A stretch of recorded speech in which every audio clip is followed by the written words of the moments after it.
Hello, everybody. Welcome back to another X-Plane 11 live stream. I hope you are all doing well. Thank you very much for tuning in today on this Monday afternoon or morning or evening for some of you out there. Thank you for tuning in. Really do appreciate it. Shaq, welcome back as a first-class member as well, my friend.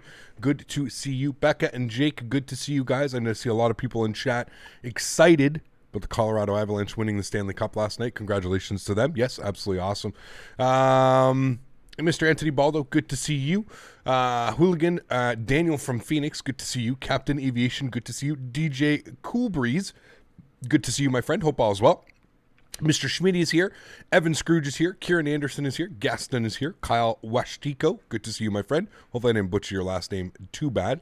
One World Pro, good to see you. Captain Germany, welcome back, my friend. Hope all is well. SB, good to see you. Exile Aviation, good to see you. Lead Teeth, how are you, my friend? Good to see you. Quick Match, good to see you. Leonard Grant, good to see you, my friend. Vital, good to see you. Hope all is well. Tebow, good to see you, my friend. Hope all is well with you as well. Welcome back. FedEx Pilot, good to see you. FedEx, hey, look at that. Awesome.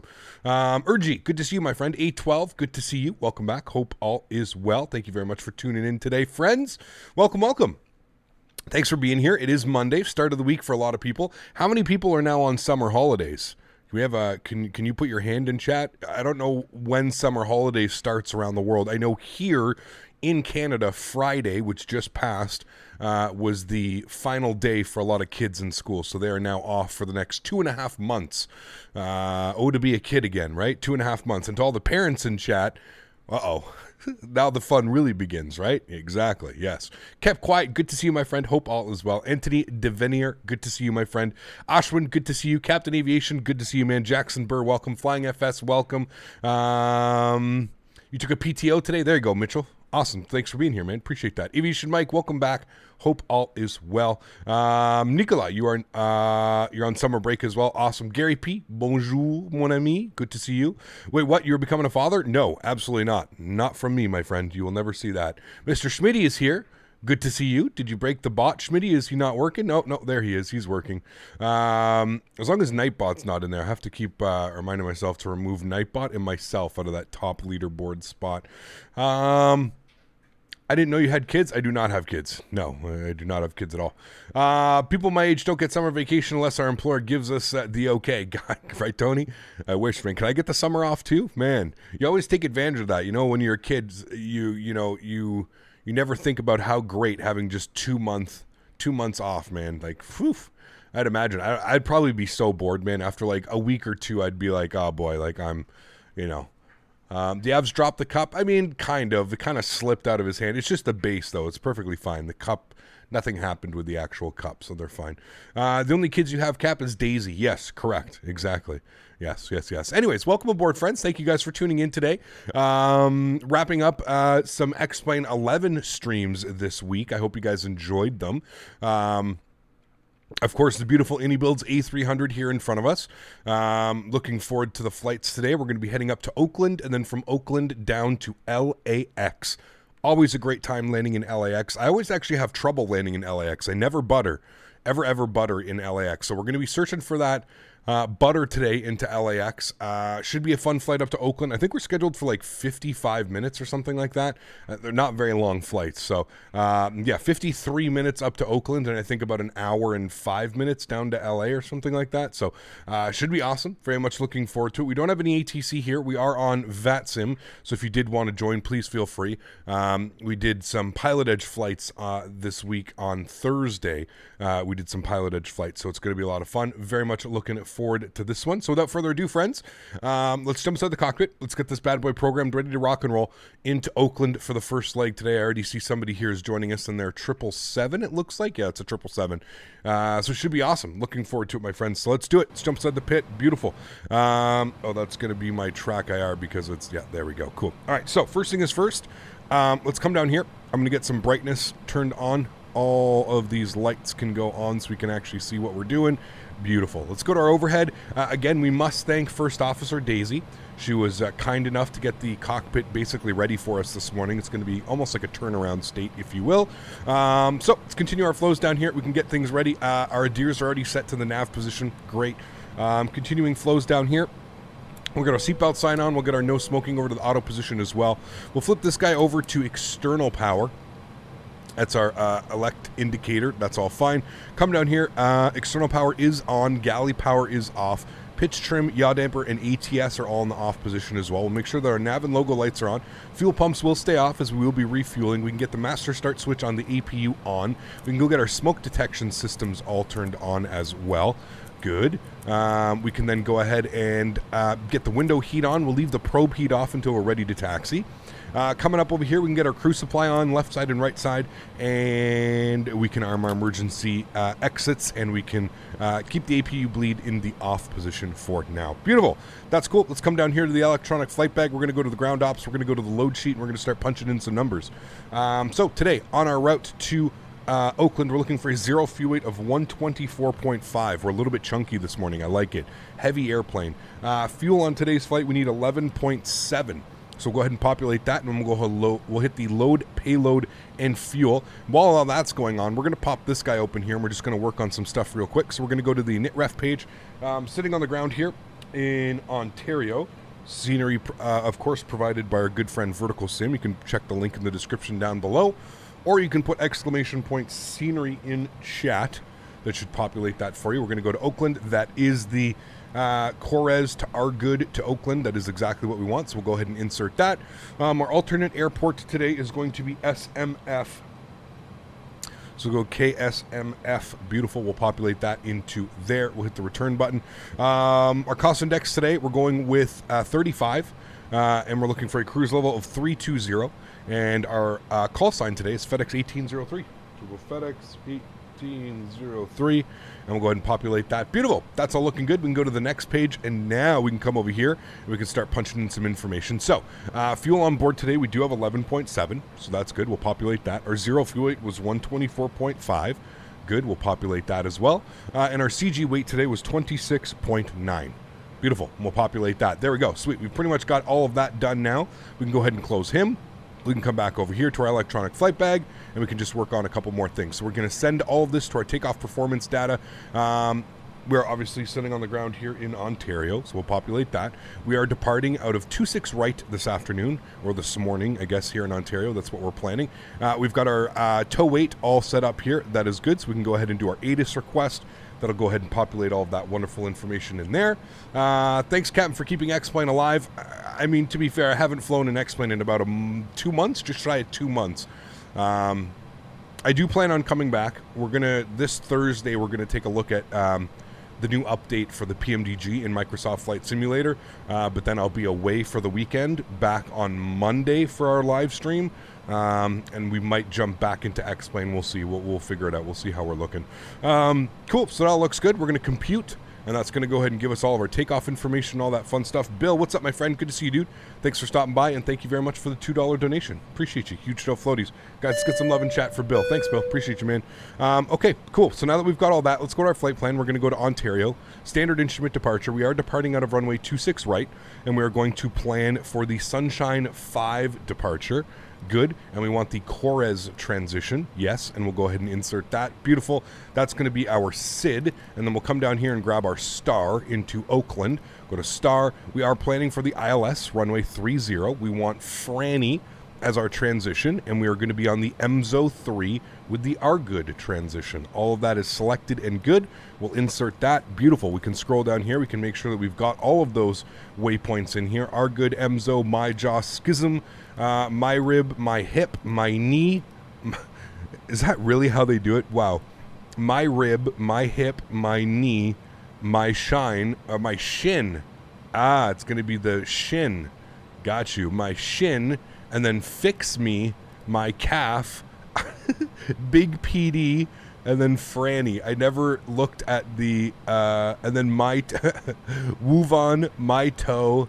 Oh my God, I never really looked at the star coming into Oakland. That's actually pretty fun. Why, I'm trying to figure out why would the star be like that into Oakland? Are there a lot of doctors or something like that? Silicon Valley is not in Oakland, is it? Some weird stuff, man. That's a weird star. That may be the weirdest star I've ever seen, actually. Okay, now that we've got all that information, let's come back over here. Let's get this bad boy programmed and ready to rock and roll. So we'll go ahead and hit the Takeoff and performance data will then go ahead and send all of this over to the FMS. You'll see that everything starts to get populated. So you can see our trim needs to be up 1.2, sorry. We're going with slats and flaps of 15 degrees and 15 degrees, good. And V1's going to be 48, 49, and 51, which you need to insert there. So that's all fine. That looks good. Great. Cool. We're looking good. We can then go ahead and close this. We don't need to do much more. Let's go upstairs. Let's go ahead and spool up the APU. We'll get the fuel pumps on. Now that we are fully refueled and ready to go, fuel pumps will be coming on, and we'll go ahead and I guess we can go outside. The APU sounds on this airplane are, you have to turn them up quite loud, but you can get them to be like nice and loud. Isn't the Souza 340 update X-Plane 12 compatible? Yeah, it is. Cap, do you think we'll see the PMDG 7.3 on Xbox? Yes, they've already said that it will be. Possibly fly the new Tolis update? Yeah, Jackson, here's the thing, man. I just don't, like, it's really hard to, like, think of, like, a 340 route that we can fly that isn't, like, just, like, this made-up fairy tale route. The 340, at least, is just used for super long hauls right now, so I'm not really in the mood to do a super long haul, especially on a Monday, coming off of vacation. But, yeah, I think the next time you'll probably see me in the 340 is going to be for X-Plane 12. In my personal opinion, and again, this is a personal opinion, the Tolis 340 was updated for X-Plane 12. I understand that the update also does work in X-Plane 11, but it was updated for X-Plane 12. So I've kind of failed to see exactly why I should be, or why everybody wants me to fly the 340 in X-Plane 11. Everything, all the features and everything that really the aircraft was updated for, we can't do until X-Plane 11, or sorry, X-Plane 12. So I'm probably just going to wait for X-Plane 12. And again, that's just a personal opinion. I know that there's other streamers out there that have flown it, and that's perfectly fine. But yeah, unless I can find some routes online or something, somebody just said that Lufthansa is flying them short right now. Unless we can like find something, you know, like a super short flight or maybe like an hour or 2 hour flight, we could maybe take a look at it. But it's not on my priorities right now. There's a lot of other planes I would rather fly than the 340 right now. I'm also not the biggest fan, in case you can't tell, of the 340. I don't mind it. And again, nothing against Tolis and nothing against the actual aircraft that they created. I'm just not a big fan of the 340. It's kind of one of those airplanes that like it's cool to fly and stuff like that. But yeah, I don't know. I just don't get, like, it's not one of those airplanes that gets me excited to fly. You know what I mean? Ayush, how are you, my friend? Good to see you. The 340 is probably the only one that'll make X-Plane 12 worth it for me, unless they really surprise us, to be honest. I mean, I don't think an airplane is going to make X-Plane 12. Again, my personal opinion. I think the big thing for me in X-Plane 12 is going to be the new weather system and the new clouds and the new atmospheric kind of everything going on. To me, that's the biggest thing. I don't think a Tolis 340 is going to make or break X-Plane 12, personally, for me. Like I said, I personally don't really care for a 340. That's probably on the bottom list of the airplanes that I want to fly. No reason. Again, no disrespect or anything to Tolis. It's just that's the 340. I don't really get excited to fly the 340. Benny, how are you, my friend? Good to see you, dude. Hope all is well. Thanks for stopping by today. Happy Monday to you, my friend. Okay, cool. We've got a good APU. Let's go ahead and go upstairs. We can disconnect the external power. We can go get the galley power on. We can get the pitch trim, the yaw dampers, and the ATS to the on position. Everything looks good there. We can flip this over to APU gen. Good. We can now come over here and we can go to our ground services. Ground ops. We'll go to ground services. We'll remove the external power. We will remove the chocks. Beautiful. Looking good. Everything else looks good up here. I'm happy with that. We can then go ahead and get our APU bleed system on. You hear the packs all turn themselves on. Wonderful. And great. Let's go ahead and push back. We'll go to better pushback. We'll go to start pushback. Please show me where you want to go. And with that 777 right there, we'll go this way so there's no conflict, and we'll go right about there. Should be good. We'll enter that Ground to cockpit. Tow is beautiful. The only 4-engine aircraft I like to fly is a 747. Wish I could get excited for 4-engine Airbuses. Yeah, I don't know, man. I don't even know if it has something to do with the engines. I think it's just the fact that, like, unless you're doing some like crazy type of long haul, it just feels like it's like not like worthy of flying on like an hour-long flight. You know what I mean? Like the setup procedure, the engine startup, like everything is just so long on the 340, including the airplane in general. It's a long, big airplane. But yeah, I don't know what it is. I just don't get excited. It doesn't tickle my fancy. You know, like I got really excited about jumping in here and flying, doing some cargo ops in the A300. I don't get excited like this, like I would, you know, flying the Tolos. And I don't know why. I shouldn't say the Tolos, just flying the 340 in general. I don't know why, but it just doesn't do it for me. It's like one of those, you know, it's like people always ask me, how come you don't never fly the Concorde? Just, it's one of those airplanes that just doesn't do it for me, you know? Like, I don't know why. I couldn't pinpoint it. I couldn't tell you exactly why I don't enjoy it, but it just doesn't do it for me, you know? It's just one of those airplanes that I don't know. I just don't, I don't feel the love, if you will. We're flexing to 53 degrees today, which will give us an N1 of 99.3. We've got 151 plugged in, and then we're going to get our cruise altitude today of 32,000 feet. We'll plug that in as well. Beautiful. Q400, yes, I would like to get into the Q400. The thing with the Q400, Benny, is it takes like at least like, I feel like we have to fly it for like a week to truly take it all in, because it is such a unique and different airplane. We're definitely going to have to fly it for, you know, I'll have to dedicate a week basically specifically to fly the Q4. So I do plan on doing that soon. I don't know exactly when. I'm not sure if it'll be, you know, next week or the week after. I really am not too sure. But yes, that is something that's going to happen in the near future. I do miss flying the Q4. We need some WestJet ops, some Porter ops, some Alaska Horizon. Has Alaska retired their Q400s yet? But yeah. Are there other people who have the problem after the star of the waypoint runways are not in their sim brief? Are there other people that have after star the waypoints to the runway are not in their sim brief? Not in their sim brief or not in their flight plan? Sim brief won't give you like all the waypoints. Sim brief doesn't do that. Sim brief just gives you like the SID and the star. It won't give you the waypoints in between. That's up to your AirRack and the aircraft that you're flying to do that. All right, let's get our ignition system B on today. We're going to go with B, not A. Not yet. People still stealing them. Oh boy. And let's go ahead and start engine number 2. Sorry, ignition system B, and we'll start engine number 2. And we'll come down here and we'll casually look for N2 percentage on the rise, which it is. Beautiful. We are using, we are using the GE engines today, the General Electric. We used the Pratt & Whitney's yesterday, so different engine type today. Again, we're looking for the same N2 percentage. Between 21 and 22% is great to introduce fuel. So once we get to about 21.5, I'll introduce fuel. Here comes 21.5. I will introduce fuel, and I'll give you guys a nice wing view. That's a sexy Fedex A300, the hottest Airbus out there. It is beautiful, man. I do agree. Like I said, there's something about flying this airplane that gets me excited to fly it. You know what I mean? Flying the 340, I don't know what it is. It just doesn't get me excited. I just don't, yeah, I don't know. I think it's fun, and, you know, it would be fun to take out for a long haul. Maybe when we do our next long haul, we can jump on the 340, but I love how somebody else is asking for the 340. Apparently you guys really love the 340, man. Yeah, again, Anthony, we've gone on for about the last 5 minutes about the 340. I don't know when we'll do a next one. Maybe for the next long haul we can jump in the 340, but I have absolutely no plans. Until X-Plane 12 comes out, I really don't have any plans to fly the 340. Let's go ahead and get the park brake on. Disconnecting tow, stand by. Thank you. And we'll go ahead and spool up engine number 1. I need to hop in the 310 soon. Love those old Airbuses. The 310's kind of another one. I don't know what it is.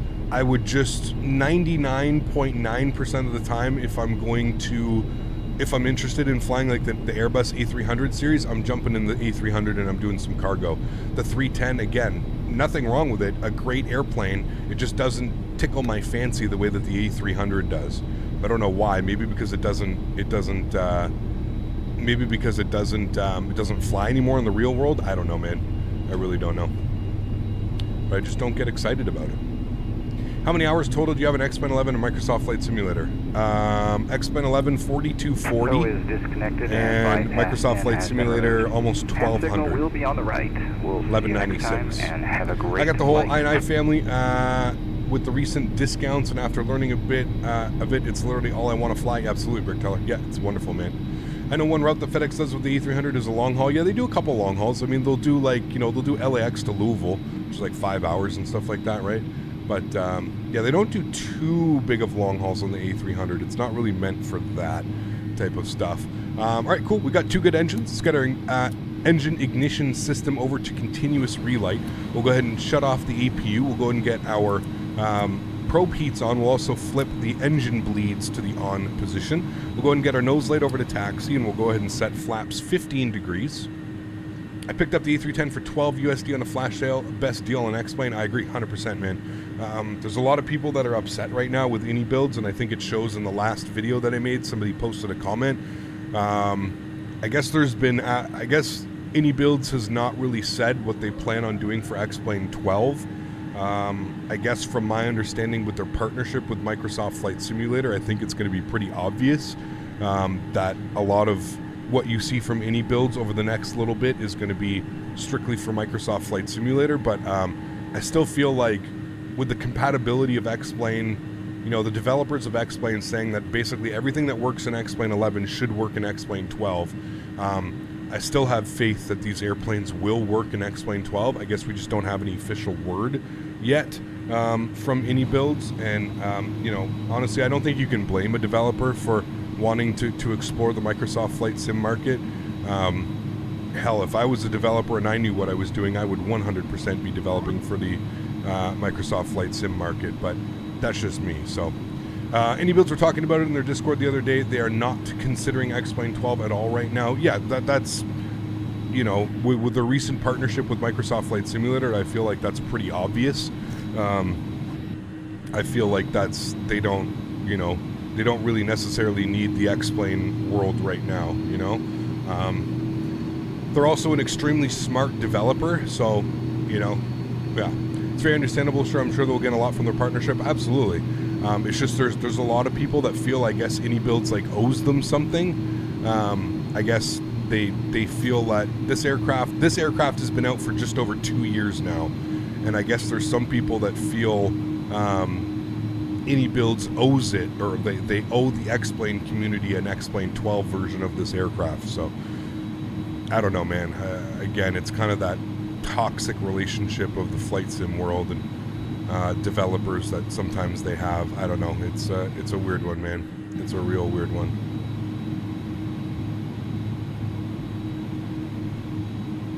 I have no clue why a Southwest plane is taxiing down towards us, but okay.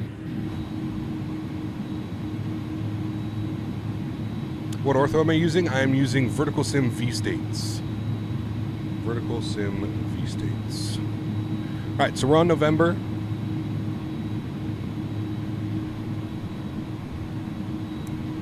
I feel like this is just a troll right now, but we'll find out.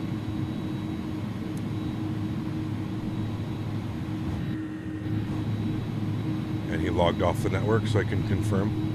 Can't wait for this bird to come to Microsoft Flight Sim. It's going to be pretty cool, man. Going to short final, LAX. That place holds up so well. Yes. Short final, indeed. So we're paying iniBuilds a lot of money for the 310. Well, it's not only the 310. You know, it's a multiple year deal, which leads me to believe that we're going to get multiple aircraft from iniBuilds for Microsoft Flight Simulator, which is really cool. That's exciting news. I don't care if you're, you know, you're a fan or not. That's exciting news, man.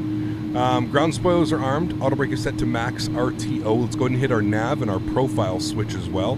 So we'll get those armed and ready to rock and roll. Will the iniBuilds A300 also be Microsoft Flight Simulator only? Well, they're putting out the 310 first. I have no clue if they plan on bringing the A300 as well. We're going to have to wait for that one. I really don't know. And on your traffic, Fedex towards 63 is clear 26 right, passing 5. How do you get the cool thing on top of your stream? What, the overlay? It's done through Sim Toolkit Pro. You can put exclamation point banner in chat. Why are you using VS on the FMA? What are you talking about? Where do you see vertical speed on the FMA? I don't see anywhere where I'm using vertical speed. I have nav and profile selected. Profile will put us on V-climb or whatever it is. Climb profile.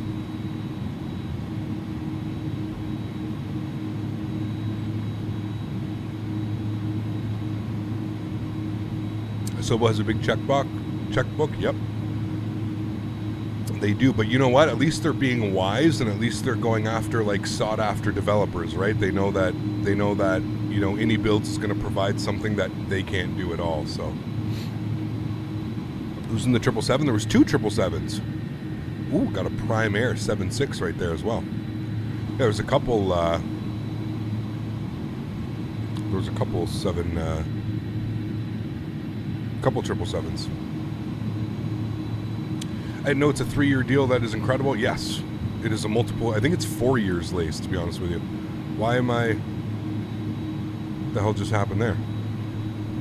Why did I suddenly come to a stop? I didn't hit my brakes. Nothing happened. We just suddenly came to a stop. X-Wing 12 may also not be all that, but hopefully it turns out. Yeah, I mean, I'm hoping for it as well. I'm hoping that we can have 2 legitimate simulators. You know what I mean?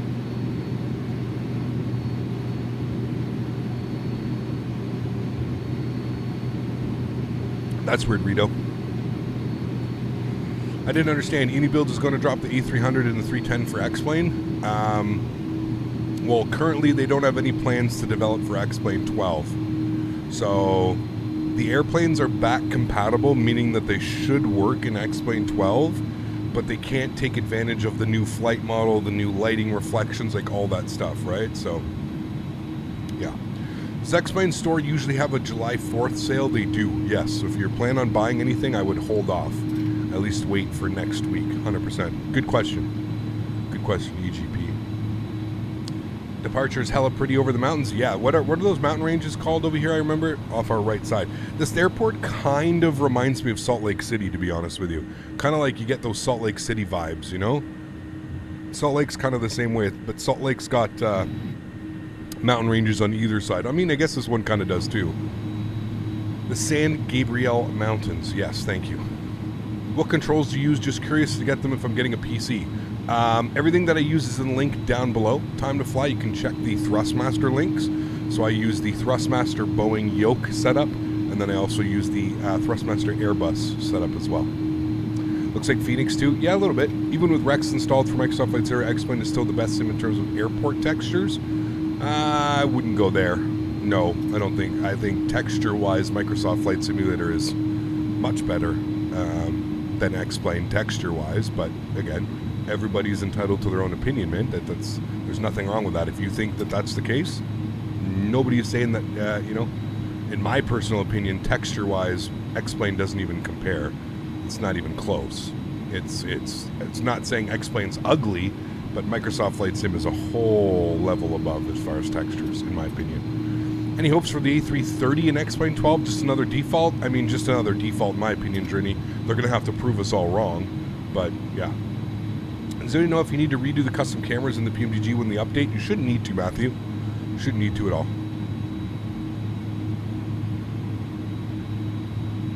Do you have any preference for add-ons, both X-Plane and Microsoft Flight Sim? Do I have preference for add-ons? I mean, not really. I think there's more to offer right now in X-Plane as far as like aircraft add-ons. But we're slowly getting there with Microsoft Flight Sim as well. I should say it's a whole new ballpark. Yeah, I'm surprised that somebody thinks that X-Plane textures are better than Microsoft Flight Sim.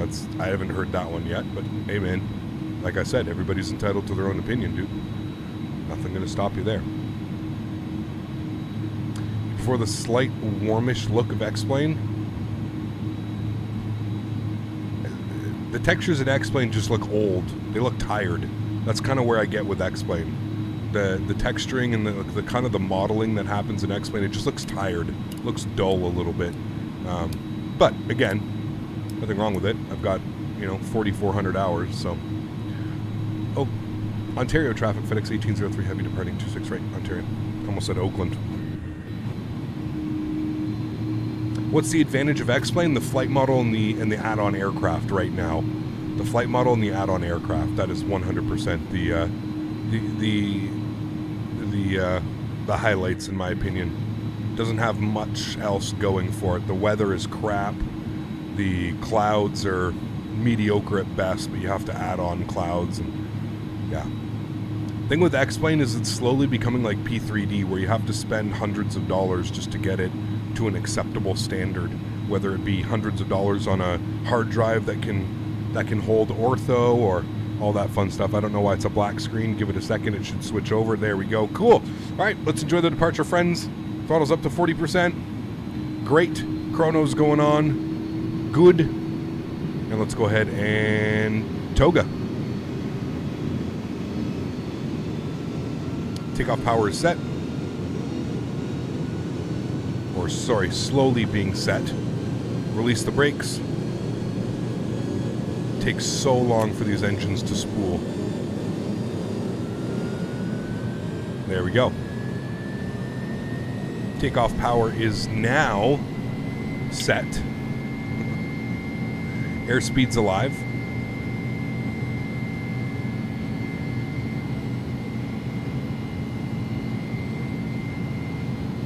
$100 knots.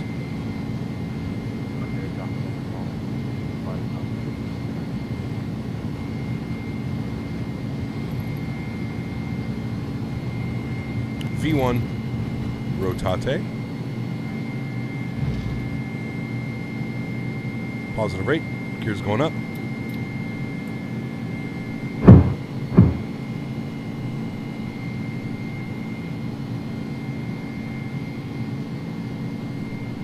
Yeah, I mean, the flight model of X-Plane is just absolutely delicious.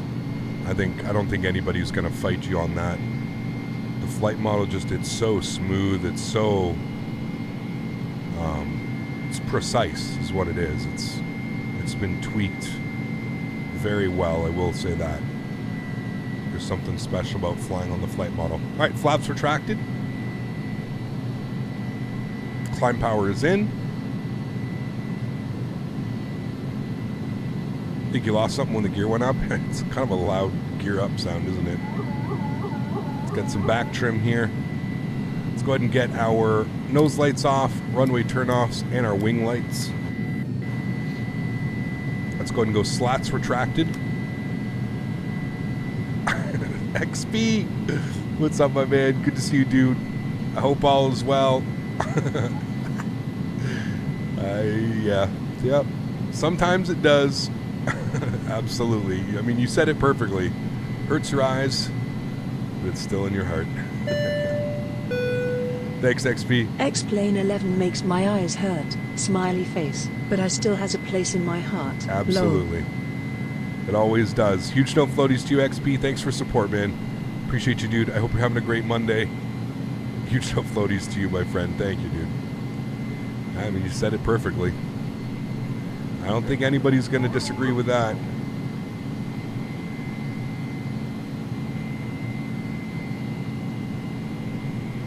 Try and get this trimmed so I can give us a nice little wing view here. There we go. There's the San Gabriel Mountain. Good looking airplane though. I mean, X-Plane looks good once you get to like 10,000 feet and that ortho kicks in, right? That's when it looks good.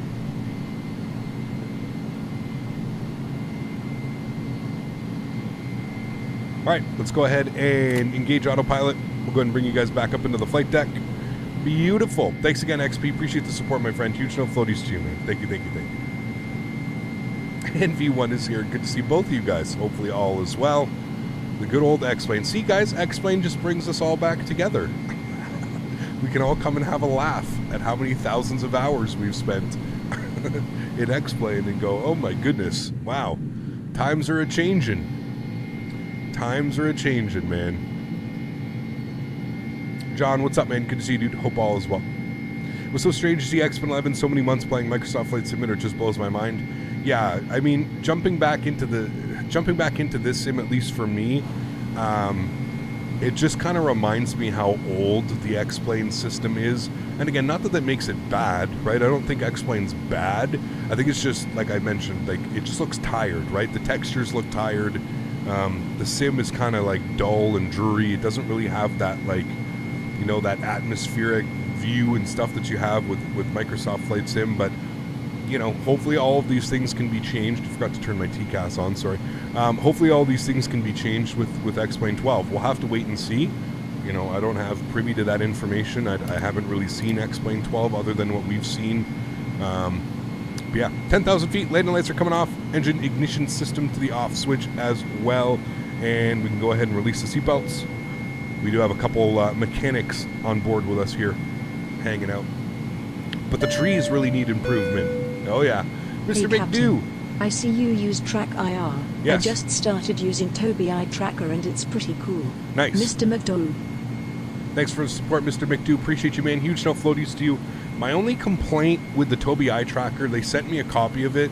I never featured it on stream just simply because I truly felt that my Track IR was that much more of a superior product. Again, this is just a personal opinion. I'm not saying that the Tobii's bad by any means. But for me as a content creator, I'm always kind of looking at like CPU usage and GPU usage. I always have this up on my second monitor. I'm kind of always watching. The software that comes with Tobii was using a lot of my CPU. I don't know what it is, and I don't know why it was using so much of my CPU, but I found the software to be way too demanding for what it was doing. When I press the Track IR button, there's absolutely no difference in my CPU usage because Track IR is so well optimized. The software that comes with Track IR is so well optimized that you don't notice any difference of anything like that. That was my major complaint. That's kind of why I shied away from doing any videos on the Tobii Eye Tracker, just because I wasn't necessarily happy with the performance. I felt, if I've got a really beefy PC, what's somebody who doesn't necessarily have the best PC setup?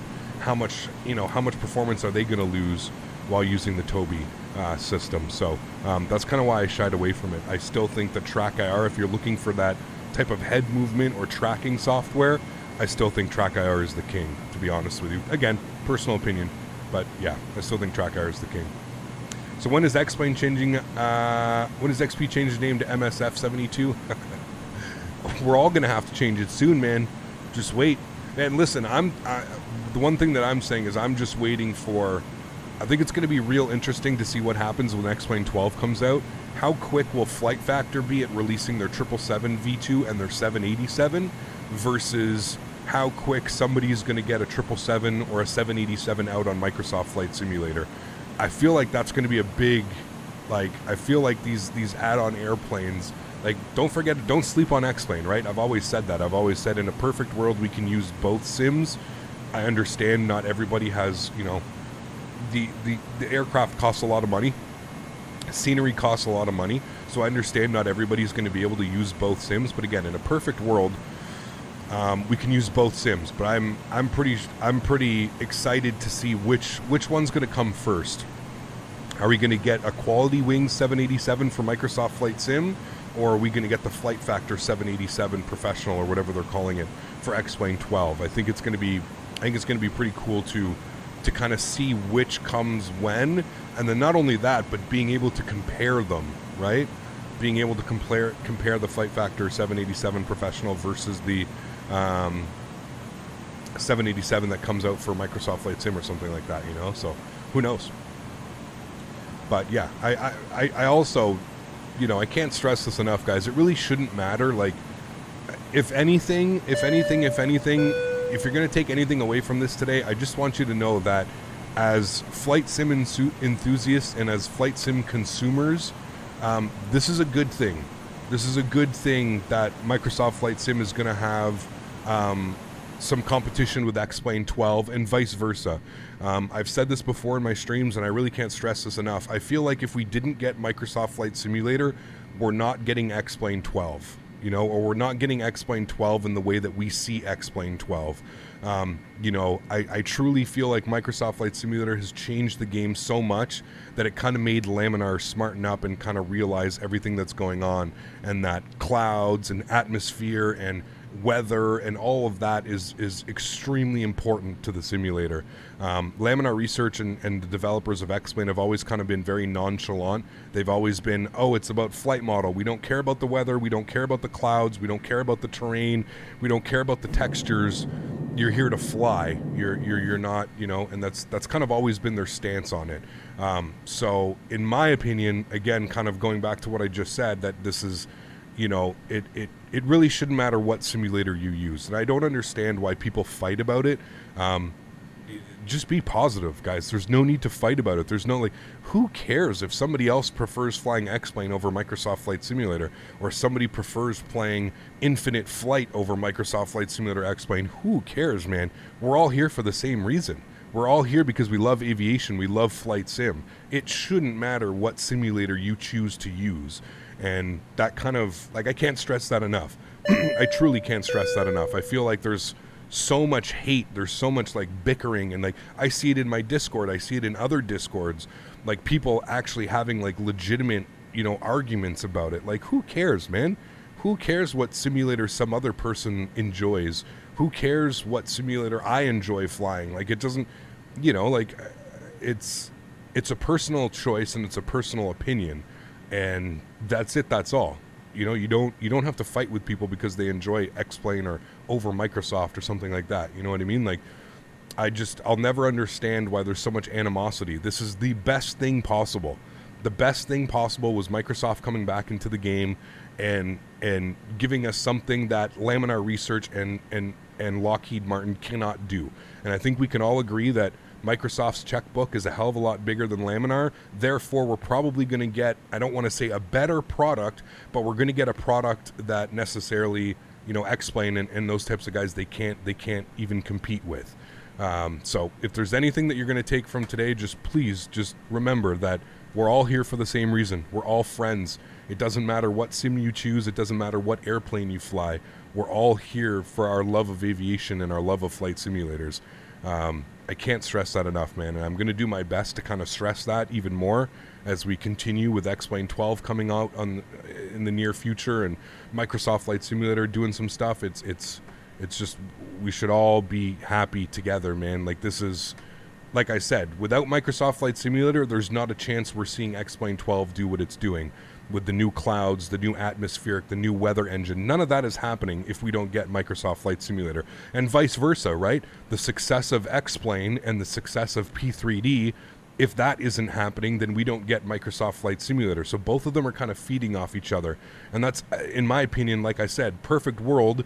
You can buy the best, right? You can own both simulators, and you don't have to own every airplane. You buy the best. You wait for the 787 to come out, and you say, hey, you know, X-Plane has the better 787 with the Flight Factor Professional. I'm going to get X-Plane 12 and the 787. Okay, I really want to fly the Phoenix A320 because the Phoenix A320 is the best Airbus available. So I'm going to get Microsoft Flight Simulator and I'm going to fly that.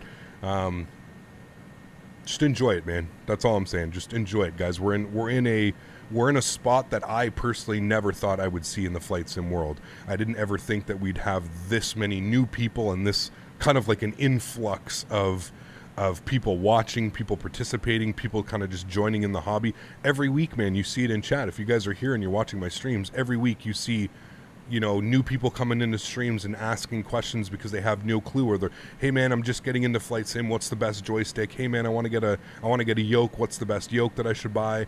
You know, all these things. So it's a very good thing, and I never thought I would see the flight sim industry this booming. But again, you kind of have to say thank you to Microsoft and the success of X-Plane and P3D and all that. Patrick, thank you very much for your first class membership. I appreciate you, my friend. Welcome, welcome, welcome. Thank you for supporting the channel. That was extremely kind. Glad to be here. I hope you enjoy your 31 plus emojis, and of course standing out in chat with that beautiful green name. Lando Lakes for 10 months says, I'm here to fly. Thank you very much, Lando Lakes. Appreciate you, my friend. Huge no floaties to you, dude. Thank you very much for the support. I truly do appreciate that, man. Thank you, thank you, thank you. So yeah, that's all I can stress in chat, guys. Let's just be friendly with one another. It doesn't matter what sim you choose. We're all here to have fun, right? We're all here to have a great time. And I think that's kind of where we have to stand. And I personally, like I've always mentioned, I may use the simulator for a month or two, but that doesn't mean that I'm hating on X-Plane. You know, maybe I'll get involved in X-Plane for a month or two and I won't fly Microsoft Flight Sim. You know, it's that, you know. But yeah, well said. So basically what I heard was X-Plane 11 is dead. I mean, X-Plane 11 it's definitely, here's the thing, and I think I'm going to keep X-Plane 11 installed while also having X-Plane 12 installed, because I feel like X-Plane 12 is just going to, at least on release, I remember X-Plane 11 when on release, it took a good like month or two for it to be like, for it to be an actual thing, you know, for some airplanes to start coming over and some scenery to start becoming available. So I think I'm definitely going to have X-Plane 12 for the first couple months installed. Sorry, X-Plane 11 and X-Plane 12, just so we can putt around, because I feel like, although we should have the Tolus 340 and we should have the Zebo mod, apparently the Zebo mod will be fully functional X-Plane 12 day one. So that's pretty exciting. So we can fly the Zebo mod in X-Plane 12. That'll be cool. That'll probably be the go-to airplane for us, at least for the next little bit, when X-Plane 12 comes out. Look at that view, no rendering. That's a plus. Yes, absolutely, man. I feel like Flight Sim has been on such a rise ever since Microsoft Flight Sim came out. I mean, 100%, dude. The community has doubled, if not tripled. Just think about that for a second. I know a lot of people may not like that. A lot of people, it's like, oh, this is my hobby. Stay out of my hobby. Well, that's fine. But it's in my opinion, it's amazing. To see such a growth for such like a niche market, you know. I still think Flight Sim is an incredibly niche market, but I feel like it's grown at least twofold. It's at least doubled in size since I started streaming 3 years ago. I feel like the community's, yeah, it's doubled. In my PMDG, the autopilot won't turn on. I try everything, but it won't go on. That's weird. Maybe make sure that you don't have, I don't know what you're using for peripherals. If you have a joystick or a yoke or something like that, maybe make sure something's not triggering it. Something's not moving. Sometimes like the pots that they sit in, the yokes and stuff like that, or the joysticks, they won't sit exactly still, so there's like a little bit of a vibration, and maybe that's kicking off your autopilot. But yeah. Microsoft Flight Sim launches a brand new Dash 8 Q400. It will be hard for Cap to try any other type of simulator. No, I don't think so. I mean, the FlyJ Sim Q400 is a great airplane as well, man. That'll bring me back into X-Plane alone right there, you know? Like I said, it's a little bit of difficult, but yeah. How'd you make ortho with the orange underlay? This is Vertical Sim V-States. So Vertical Sim V-States is ortho imagery that's been all hand-corrected, color-corrected. So it's got kind of more of a desert brownish kind of tint, sunburnt, if you will, hue to it. But yeah, this is Vertical Sim V-States, all free. Takes up a hefty amount of hard drive space. Like I was saying, you need a lot of hard drive space, but yeah.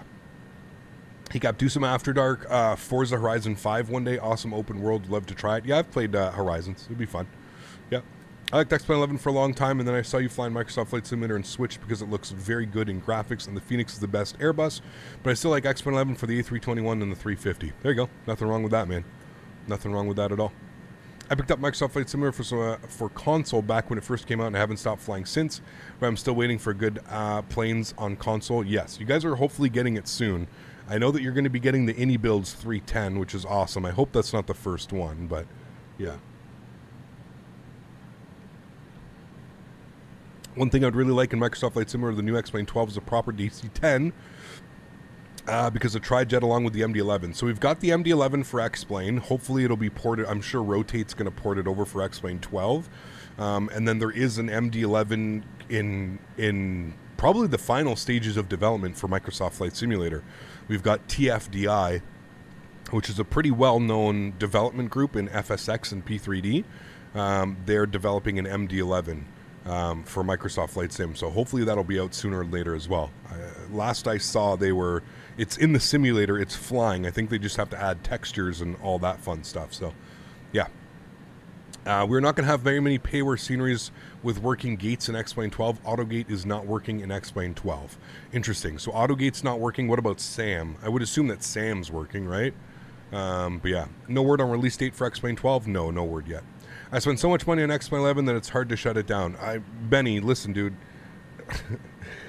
I mean, coming from somebody that's probably got close to $7,500 invested into X-Plane 11, I feel you, man. I completely feel you. I understand. And that's why my huge hopes, at least for me right now, is that a lot of my add-ons that I've purchased for X-Plane 11 will be compatible with X-Plane 12. And I just want you to, like, I get it, man. Trust me, I do get it, because for the longest time, it's only really until recently that developers kind of started reaching out and sending me products to where I don't have to pay for them. So trust me, I feel you, man, and I wholeheartedly believe that if X-Plane is going to succeed, it needs to be backwards compatible. The scenery that we've purchased, the add-ons that we've purchased, the airplanes that we've purchased, they all need to be compatible for X-Plane 12. I don't know how that's going to work. I'm not a developer. I can't really tell you like, yes, it's going to work. As far as I understand, X-Plane 12 will be fully backwards compatible, meaning that all of the airplanes, all your add-ons, all your scenery should work for X-Plane 12. Now, somebody just mentioned there that AutoGate's not going to be a thing. So what are we going to do with all of the airports that use AutoGate? I don't know. Is somebody going to make another plugin like AutoGate that works? Maybe, most likely. But again, that's something that we're probably going to have to wait for. That's something that's not going to happen, right away, right off the bat. So, yeah, it really depends. It truly, truly, truly, really depends, man. But that's exciting. In my eyes, that's exciting, right? Because it's, if you look about how much X-Plane has changed over the last 5 years of development, hopefully we see the same in X-Plane 12. Hopefully the next 5 years for X-Plane are just as friendly. X-Plane 11, don't forget, man. I mean, X-Plane 11 was, like, I remember when X-Plane 11 took over and it was, it was the simulator. Everybody was using it. So, forgot to do one thing. We forgot to lock our gear. We'll do that now, but everything else is good. We're all fine. We're short little flights today. Like I said, about an hour each way. We are about 30 miles from top of descent. I missed a good comment here. I'm going to try and read it. It was Maloon says, X-Plane has a lot of life left in her. Lots of good stuff going on. Great to fly in. Visual world might be lacking, but honestly, very good realism in flight, plane department, and that's key. Yep, no, I agree, man. I agree. I think what you're seeing with Microsoft Flight Simulator right now is you're seeing the stunning visuals paired with legitimate add-ons now with the PMDG 737 and the Phoenix A320. I think we're finally starting to see like actual legitimate, add-ons and stuff. So it's exciting. Oakland Center is online. Yes. Very cool. He hasn't had a contact me yet. So I'm sure he'll give me a contact me when it's time. We haven't got a contact me from him yet. When is the A380 coming to Microsoft Flight Sim? I have no clue. Unfortunately, I'm not really privy to all that information. I don't have a lot of insider information. I know kind of a little bit with you,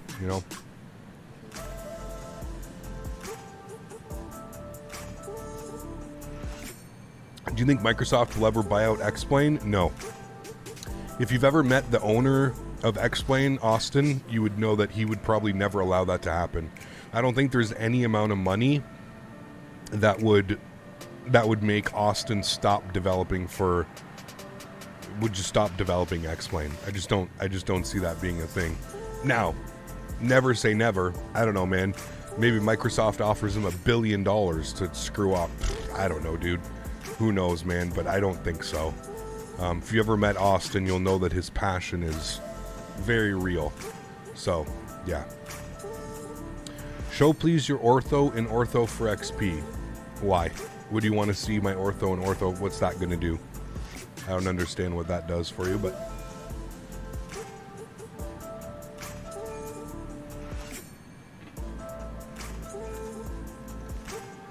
Not sure if I'll get X-Plane 12. Only reason I fly X-Plane 11 is the flight factor 350. When a good one comes out for Microsoft Flight Simulator, I'm unsure if I'll fly an X-Plane. I mean, that's fair as well, dude.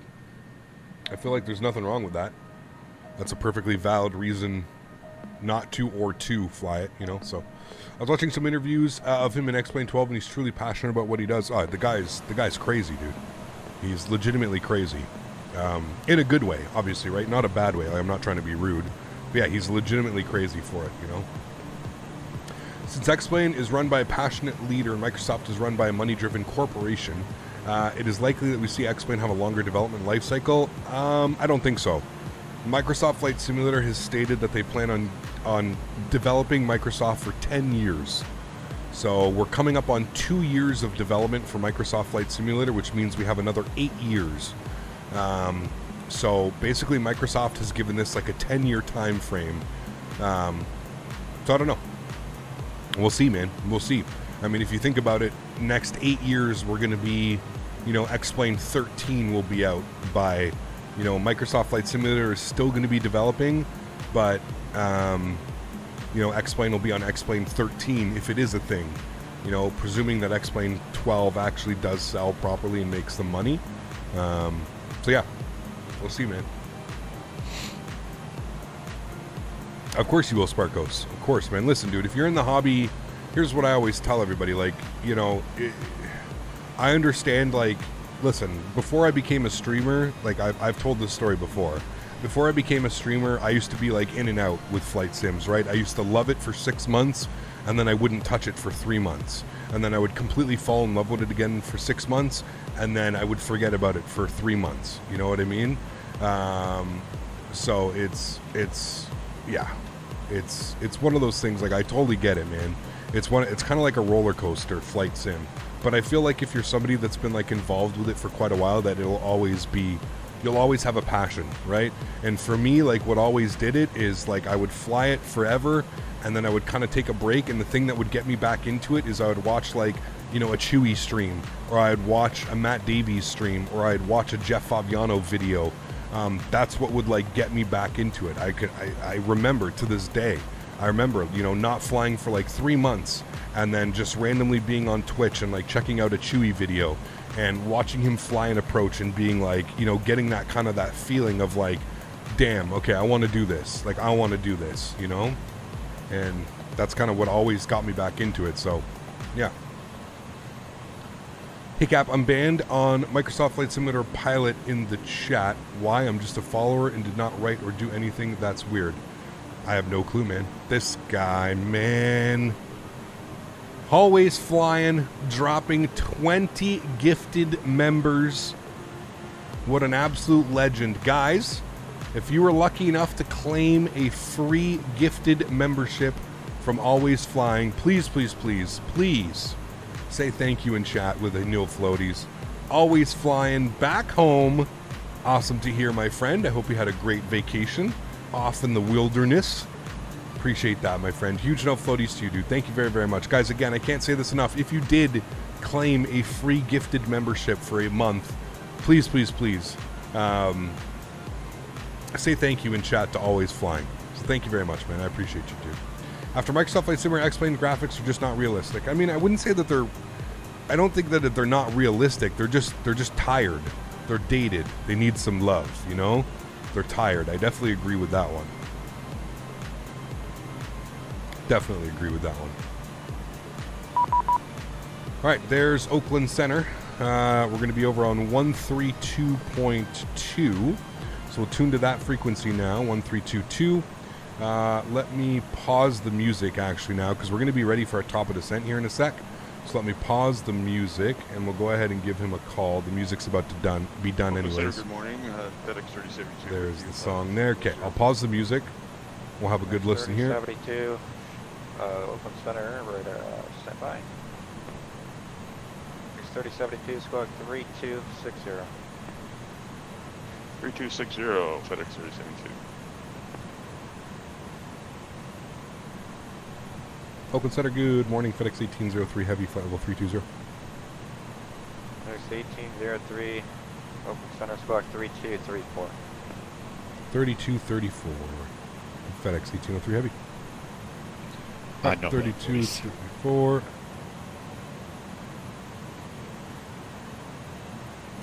$32.34, good. Cap, I just started using MS 2020, but I'm pretty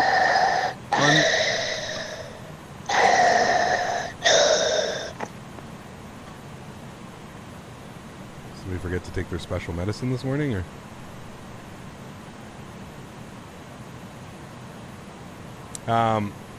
Started. Jesus Christ. Unknowledgeable on how to set up planes in terms of startup. Any tips? Watching tutorials, man. That's going to be the best way to do it. Watching tutorials, man. Jesus Christ. 3072 to contact 40 miles north of Avenel, flight level 340. He's pulling 9Gs. Chill. Jesus Christ. We're having such a good day. We're having such great conversations here on the stream, and it's got to be ruined by some idiot breathing in his mic. Contact 50 miles northwest Avenel, flight level 320 to send by the M03 arrival, runway 30. We'll send by the M03 and we'll expect runway 30. Thanks. FedEx 1803 Heavy. Okay. Well, there we go. Open Center Gaffney UPS 966 Heavy is over Kozel. Just another day on VATSIM, right, folks? Just GPS, another day on 966, Vet Sim. Oakland Center, squawk 32. Should be used to it by now, to be honest with you.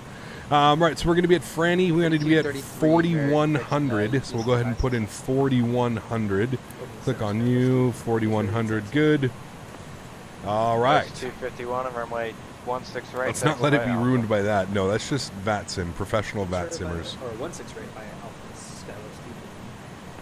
Maloon, take care, my friend. Thanks for being here, dude. Thanks for taking part in the conversation as well. 150 heavy, runway 1 left. 207, runway 1 left, takeoff. Ready for departure. The new Obi-Wan series was good. Yes. Is there going to be a season 2? Or is it only going to be season 1? Kind of disappointed if it's only going to be one season. I kind of want a second season. But yeah, I did enjoy it. I will have been watching it. Bro, why are these people flying on VATSIM if they can't stop behaving like 12-year-olds? Because they are 12-year-olds. It's summer vacation. Remember I was saying that at the beginning of stream? I was like, you just got to be ready for it, man. This is my 3rd summer. Yeah, this is my 3rd summer. This is my 3rd summer? It might be my 2nd summer doing this full time. I think it might be my 3rd. It might be my 3rd summer doing this full time, and it always gets like this, man. All the kids are home from school. Mommy and daddy let them on the laptops, onto the PCs, onto the iPads. It's just, you gotta kind of brace for it, you know? It's that time of the year, man. It's that time of the year. It always gets special this time of the year, man. All right. 108.7 and 296 is what we're looking for. 108.7 and 296. We'll go ahead and populate this. There we go. And we're looking for a minimum of 200. So we'll populate that as well. DH of 200. Good. Sweet. Cool. We're looking good. We got all that planned? Wonderful. Since you're back in X-Plane 11, you should try the new Tolos 340 update. No, I'm going to wait for X-Plane 12 for that. Not much point in flying an update that was designed for X-Plane 12 in X-Plane 11. If I'm going to fly the airplane, I'm going to wait for X-Plane 12. I'm in no rush to fly it. It's a 340. Not much has changed in it. I'll wait for X-Plane 12. How do you feel about the Phoenix A320 physics? I don't fly real world, so they're perfectly fine with me, Ali. Again, I think the only people that can be making complaints about flight model are people who fly in the real world. If you do not fly an Airbus in the real world, then it's just pure speculation if somebody thinks the flight model is incorrect or correct. I've watched plenty of real world Airbus pilots that feel that the flight model and everything about the Phoenix is on point. So I have nothing to complain about, man. Nothing. Brody, how are you, my friend? Good to see you. Welcome back. Is the background noise over these people mics? Yes. Yeah. Microsoft Server is also a big ad for Microsoft. Look what we could do with Azure. Sure. I mean, why wouldn't you? I'd be proud too. Do you think X-Plane 12 is close to release? Yeah, because they're releasing it in beta. So I feel like by the end of summer we'll probably get something from X-Plane, but it's going to be in beta. We're not getting a full build, right? X-Plane 12 release date predictions? I don't know. Either end of July or end of August is my probably somewhere between there, July, August, if I had to take a guess. I was flying into JFK earlier, and there was a 10-year-old asking what a squawk code is. Nice. I fly X-Plane more than Microsoft Flight Simulator only because I feel like MSF is more for GA based and I fly commercial. So I think X-Plane is the sim for me, and I don't get me wrong, Microsoft Simulator is a great sim, just not mine. Nothing wrong with that, man. If you're, if you were like me, I was using it for a lot of GA stuff as well. Not really GA, but I was basically only flying the fly-by-wire. But since the release of the Phoenix and since the release of the PMDG, that simulator has done almost a 180 for me. Both of those airplanes are really good. Really, really good. Which X-Vision preset is that? It looks awesome. I don't use X-Vision. Joshua, we haven't used X-Vision in well over a year, man. This is Enhanced Skyscapes version 2. Enhanced Skyscape version 2. Is X-Plane 12 coming to Steam? Yes. Yes. Finally managed to get a hold a pair of the Thrustmaster pendular rudder pedals in S8. What a game changer. Oh, Calvin. Top notch, man. Yeah, top notch, dude. 6272, Franny, cleared ILS, 30 approach. And remember X-Gambience Pro? No, because it never released. You remember when people were calling me mean? People were like, Captain, why are you hating on developers? You're so mean. The product's going to be amazing. It's going to come out. That was like a year and a half ago, dude. Like, what the hell? 908 Oakland Center. Ex-Scambians Pro. He took everybody's money, too. I wonder if he had to give all that back. He took, like, a bunch of pre-orders for that, man. I wonder how I wonder what happened to all that. Hopefully people, like, filed with their credit cards or PayPal, whoever the hell they paid. They just announced that they're going to announce a release date and a price reveal 1 month ago. Oh, yeah, for sure. Still waiting for that. Yeah. Is this the stabilizer motion plane? No, those are the McDonnell Douglas, the MD planes. That's the thing about X-Plane. It was a ton of scammy developers in their community. Yes. I mean, it's like that in Microsoft Flight Sim is just as bad, Matthew. There's no difference between... You're always going to get that, man. No matter what happens, always with niche... always with niche kind of projects and stuff like that, niche simulators, you're going to always have those scammy developers, man. Microsoft Flight Sim is just as bad. People are going to wait for 1 year for release date, and then it's going to be something wrong. Well, like, Claudia, you're not, like... X-Ambience Pro is going to be completely... You're not going to need it for the new X-Plane. So that's why I'm trying to figure out who are they trying to sell it for. You know what I mean?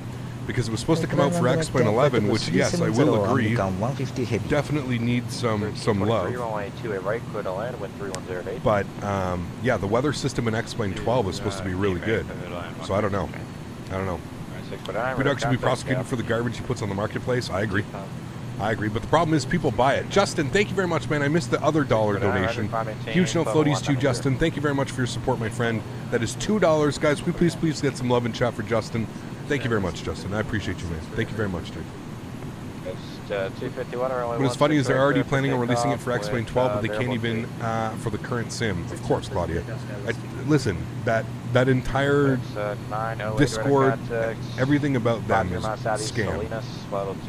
Very scam. Cap, are you excited about X-Plane 12 or no? Yes. Yes, I am excited. Is there a way you can pre-order X-Plane? No. Once it's out, Aviation Lover. There's no pre-orders. They are releasing it in beta, so it's going to be a beta product, so you're not getting a final release product when it comes to X-Plane, but yeah. Redoc got found sending hateful messages to other devs that didn't want to scam Xbox users. I don't doubt it, man. Listen, dude, he's going to get his 5 minutes of fame, and it's done. It's over with, right? The only reason he exists right now is because there's no liveries for airliners when it comes to Microsoft flights for the Xbox, and there's no airplanes available for the Xbox. It's the same as Captain Scam, right? Captain Sim. The only reason that exists is because there's nothing, and it's been 2 years, and people just will, at this point, pay anything, right? So, yeah. Captain Sim is a weird thing. Their 7.6 and P3D is fairly good. Currently working on a 7.6 type rating, and the systems were pretty close, but they've fallen off the cliff. Apparently, Matthew, it's because they lost all their developers that used to do all the coding. They have left the company. They've left the company, and they've gone to different companies. So the only people that are left at the Captain Sim development group are the texture artists, and that's why the texturing of the airplanes look really good. But the system depth and the modeling and the flight model and everything else is just completely junk. Completely junk. That's kind of why. So you've got their artists who are actually pretty good and talented. They can make a beautiful external model. But yeah, is the Captain Scam really that bad? Oh yeah, it's terrible, terrible. It's a scam and a half. That airplane is, man. It's unbelievable. Do you know the price of X-Plane 12? Probably the same price as always, Captain Scam. Captain Stan, sorry. 62.72. Probably $79 or $69 or something like that. Clear to land, runway 30, Southwest 6272. Whoa.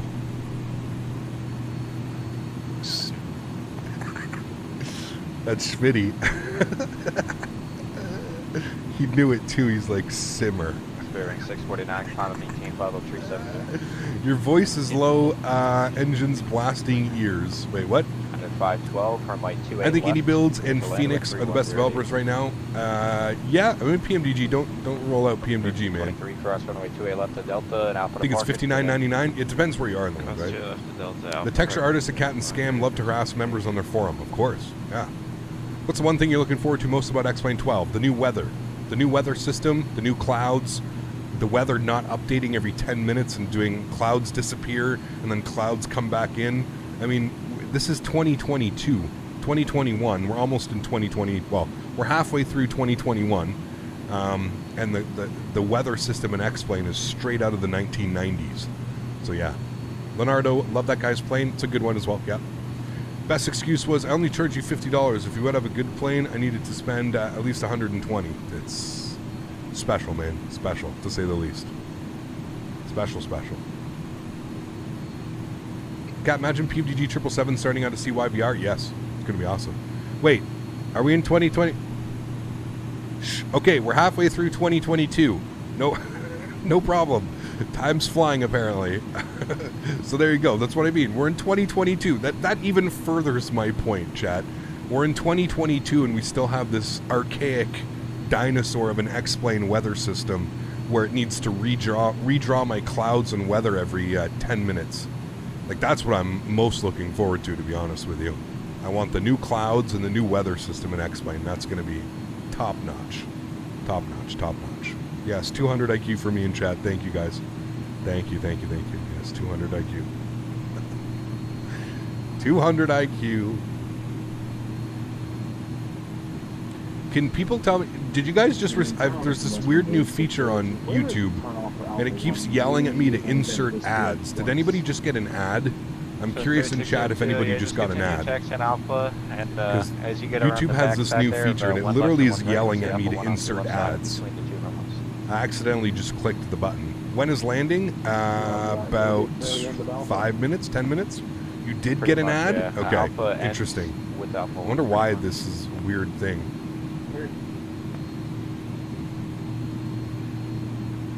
Full US ortho? Pretty much, yeah. I've got all of the vertical sim V states. So yeah, there's quite a bit of ortho. You got an ad. Okay, I apologize for that then. I don't know if there's a way for me to turn that off. I'll have to see. YouTube wants the money, yeah. Finally, some vertical CB clouds in the sim. Yes, I agree. Yeah. Ad blocker gang. Yeah, guys, get an ad blocker. What are you guys doing? Like say Team 05, FVF for any cleared ILS or 30 approach. Clear ILS 30 approach for Fedex 805. Mid-roll ads in the live stream? 6272 vacated 30 Whiskey 4. 6272, roger, taxi to Parker via Bravo and uniform, get in. Taxi via Bravo, uniform to the gates. Thanks for the Cap, what do you think about Active Sky? I use it. I'm using it right now. I love Active Sky for X-Plane, but I'm excited to not have to buy a weather program. Just like in Microsoft Flight Sim, I don't own any weather programs. And I'm excited, hopefully for X-Plane 12, I don't have to buy a weather program. Everything should kind of just work, right? Save money. Don't have to spend $30, $40 on a weather program. That makes me excited.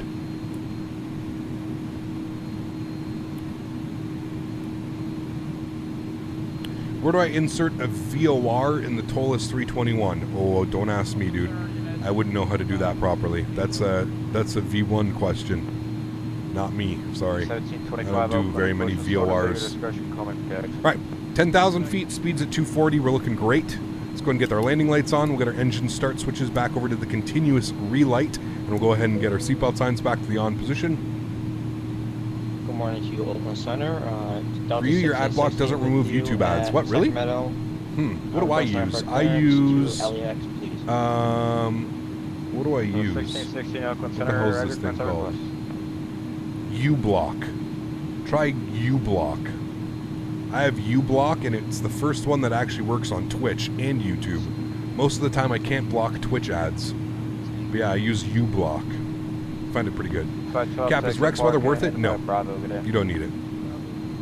You don't need it. The thing with Rex weather is it kind of turns it into X-Plane, where it makes all these weird... What the hell are these?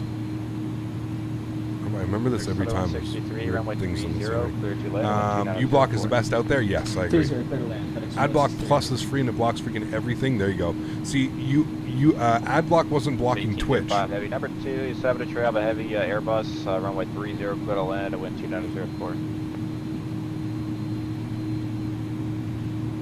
A little bit high up on the approach. I'm going to throw out a little bit of ground spoiler here. FedEx 1805, runway 30. Where would you insert a localizer? Well, the Airbus does it 30 for you. land. So as long as you have your runway selected in your McDo, you should be good to go. Speaking of which, we're going to go to our menu. We're going to do our landing performance. We're going to grab our FMC data, and we're going to do our ATIS request, and we'll get all this. Hey, Cap, how much storage is my hard drive? I have 6 hard drives. Well, no. Sorry. I have 1 hard drive now, 2 M.2s, and 3 SSDs. So the only hard drive that I have is for my ortho. My ortho for XP, and it's an 8 terabyte Western Digital NAS drive. 3602, runway 18, cleared for takeoff. All right, let's compute. Yeah, you gotta go. You gotta use uBlock, Jaden. uBlock will block Twitch. It's the best one. All right, ground. Are we back on track? Yes, we're back on profile. Good. Let's go ahead and arm those. Auto brake is set to low. Gears locked. Landing lights, we're good. Okay, cool. I love flying into Oakland, man. Gonna make a big left turn here. Are we talking about an ad blocker for streaming on YouTube or just in general? Just in general.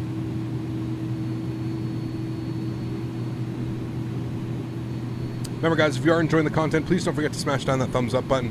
We've had a really good conversation today. It's been a really good day of kind of talking simulators and stuff. So thank you guys for being here, and thanks for being part of it. It's been a lot of fun. Do you think a Ryzen 7 GTX 2060 and 16 gigs of RAM will be good for X-Plane 12? I think so, Claudia, but I honestly don't know. I really don't know. I think they've released their recommended specs. Maybe I would take a look at like the recommended specs or something like that. Cap Flight Factor A320 is real or Phoenix? I prefer the Phoenix. I'm personally, I'm not a fan of the 63 checks to the park and via. I'm not a fan of the Flight Factor A320. I think it flies like absolute sack of potatoes. But again, personal choice, man. I could be very wrong. I don't know. But in my opinion, it just doesn't fly like a normal. Just doesn't fly well. I'm going to go 220 on the speed, and I'm going to descend us at about, we can pull off about 500 feet per minute right now. Let's go, we'll get our slats retracted, so I'll bring you to this view. 1803 heavy, at for any cleared ILS, right, 30 approach. All right, for any cleared ILS, 30 approach, FedEx 1803 heavy. All right, so slats are out, we're looking good. Let's roll the speed back to 210. There are some airplanes in front of us, so we're just going to make sure that we're slowing up enough for them here. And what we will do is now descend at about, 800 feet per minute, and we'll arm our land switch, which we will grab localizer here, in about 5 miles or less. Cap, have you ever flown the PMG 777 or 74? No, and I'm super excited to get those in Microsoft Flight Sim. Like, very excited. Somebody asked me if I use X-Enviro. No, I do own it, but I don't use it. No, I think everybody that's been in the X-Plane world for a while kind of owns X-Enviro, but yeah, no.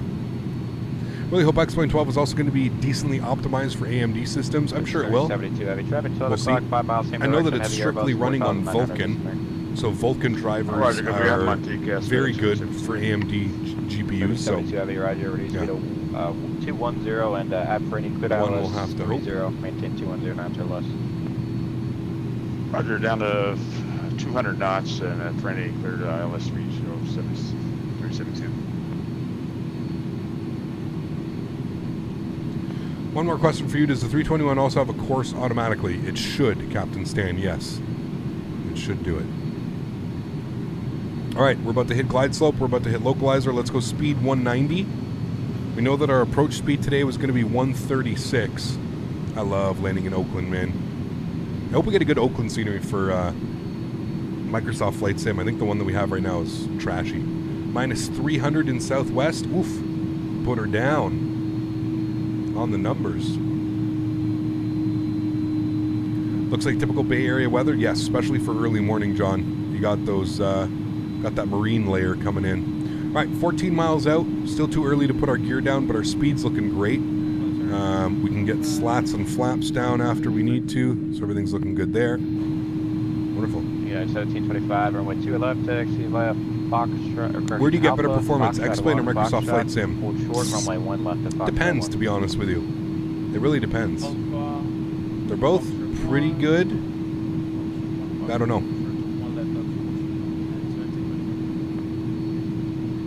I just saw that, Atto. Fuck, man. 170 knots. FedEx 317. I'm sorry to hear that, man. It's 3 heavy, runway 30, clear to land. terrible, terrible, Down terrible, 0, terrible, dude. land I just looked over and saw that on my Discord feed. So we'll chat after stream, man. I don't want to get into it now, but I appreciate that, man, and I know that you and I have had numerous conversations over the years about how you and your dad used to kind of hang out and watch the stream. So I appreciate that, man. Huge no floaties too, dude, and we'll chat after stream. I'll send you a message after stream. All right, we're sub 10 miles now. Let's go gear down. Whiskey Bravo. And we'll bring our speed back down to 180.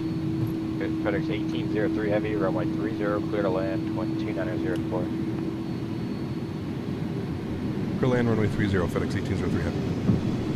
2956, leave airspace, radar service terminated, first lift and change of crew.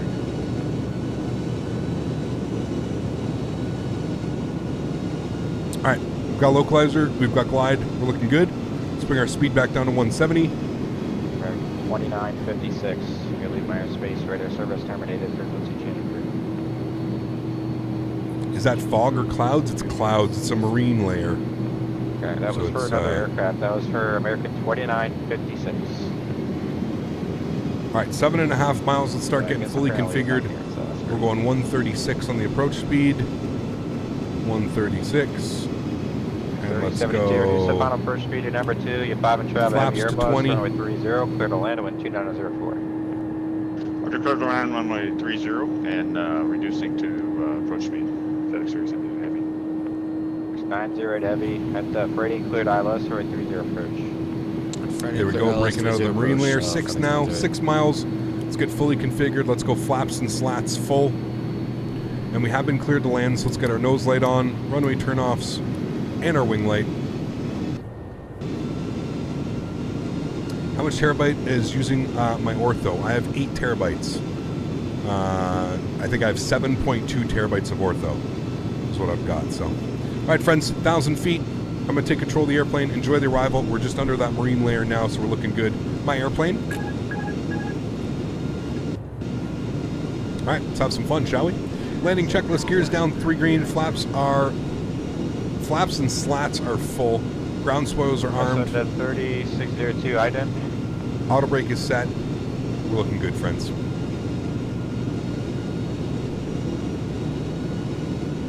We're vacating to the right. Populate our charts right now here quickly. Let's get those open. There we go. Vishet, thanks so much, man, for the $2 donation. I appreciate that, dude. Huge no floaties too, Vishet. Thank you very much for supporting the streams, man. 905 maintain public 380.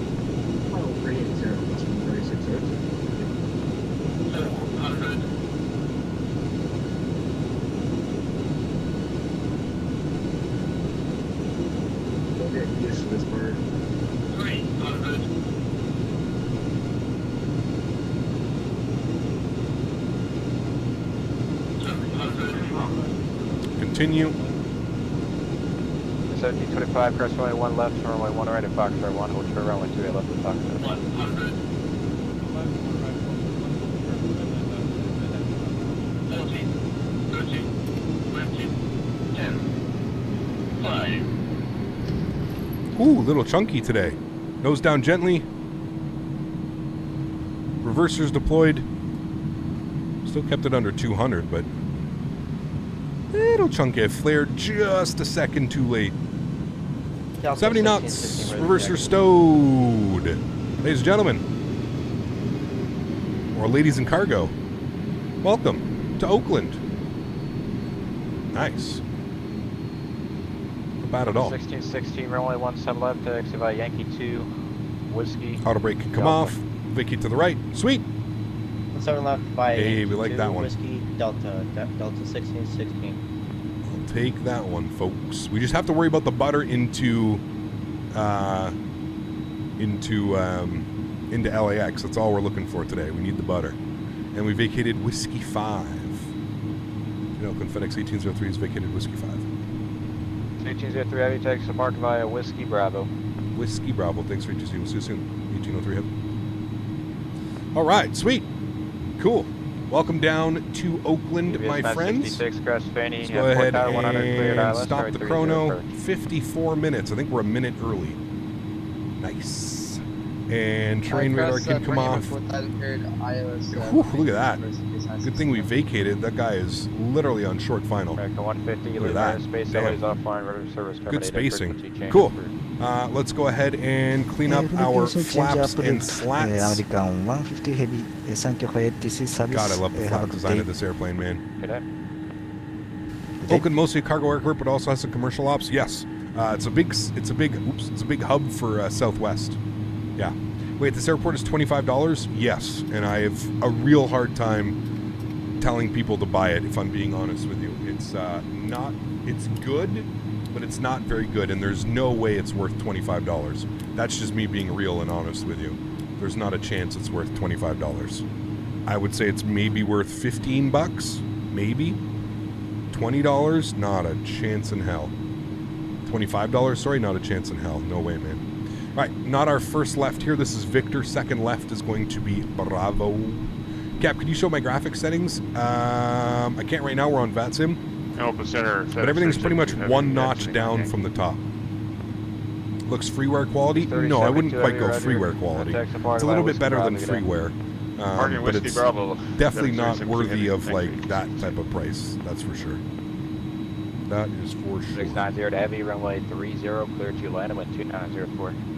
Runway 30, clear to land, FedEx 908. Exactly, Emma. Brakes are hot. Of course it is. It's an A300. We'll get the brake fans on. Remember, guys, if you did enjoy that, please don't forget to smash down that thumbs up button. 1725. Regional floaties to everybody who already has. Had a great conversation today. It's been a lot of fun. We are doing one more leg. We are flying into LAX, which is always a great time. I always have difficulty buttering into LAX, so I'm going to do my best to do the butter. That was a great landing, though. I'm super happy with that one. A little bit more firm than we usually do. We've been absolutely buttering the bread in this airplane the past couple streams, but yeah, that was a lot more realistic of a landing. There's Oakland and Microsoft Flight Simulator has been debating on getting it. No, don't. It's done by that. It's going to be worse than this, man. It's going to be worse than this. I wouldn't. I personally wouldn't. I've been looking at it, Mitchell, and nope. No way, man. No way. All right, let's pull up the APU. ABS 966, number 2. Evening, Captain from Scotland. Paul, good to see you, man. Thanks for stopping by. Appreciate you. Thank you, Thank you. 0 for the land, EPS 966 heavy.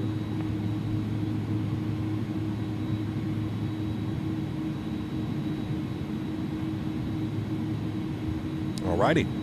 Into the FedEx ramp we go, and we're going to take the first spot right here. X4107, clear direct Franny, crest Franny, enter above 4,100, cleared ILS, runway 30 for it. Back on X-Plane 11, we are. The ILS 30 approach for FedEx 4107. We are.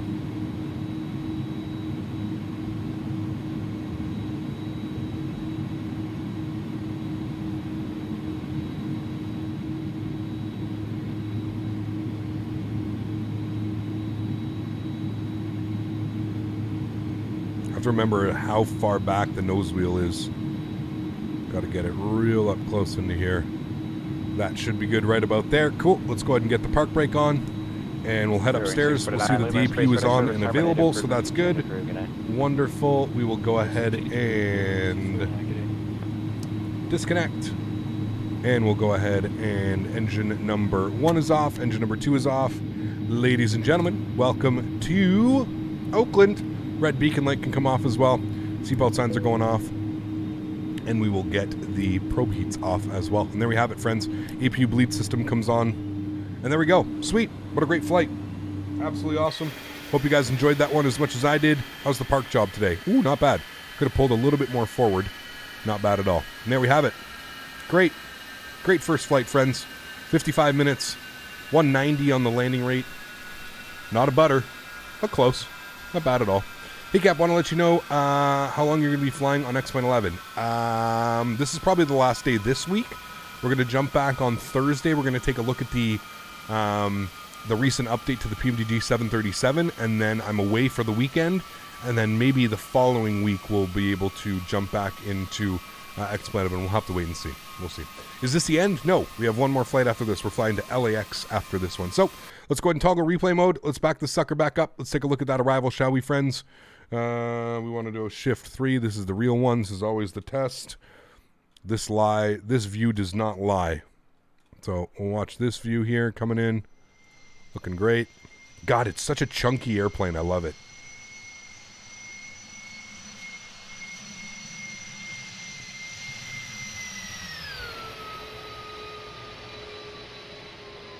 Cut the power, flare. I mean, not a bad landing at all. If I'm in the real world, I'm taking that landing all day long. All day long, my friends. That looked absolutely spectacular. That was a professional landing. Professionale.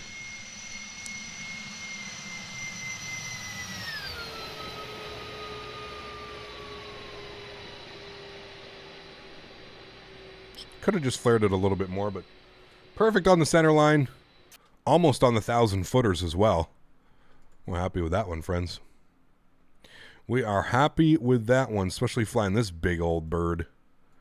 Call her Big Bertha.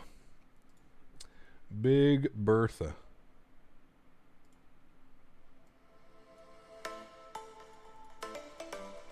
Favorite Airbus? I don't know, probably the 320 series. There's the 1,000 footers. Just before the 1,500s. Nice. Well, that was a cargo landing if I've ever seen one, folks. Real nice. I like those ones. When you land, turn off the engines for a butter landing. Yes. Of course. Duh. Turn the engines off on short final and just glide it in. Right? Right. Always. Would you fly the Boeing or Airbus IRL? Hey, man. Whatever airline's going to pay me to fly airplanes, I'll fly whatever they tell me to fly. Right? That'll get you through your type rating any day. Thank you, sir.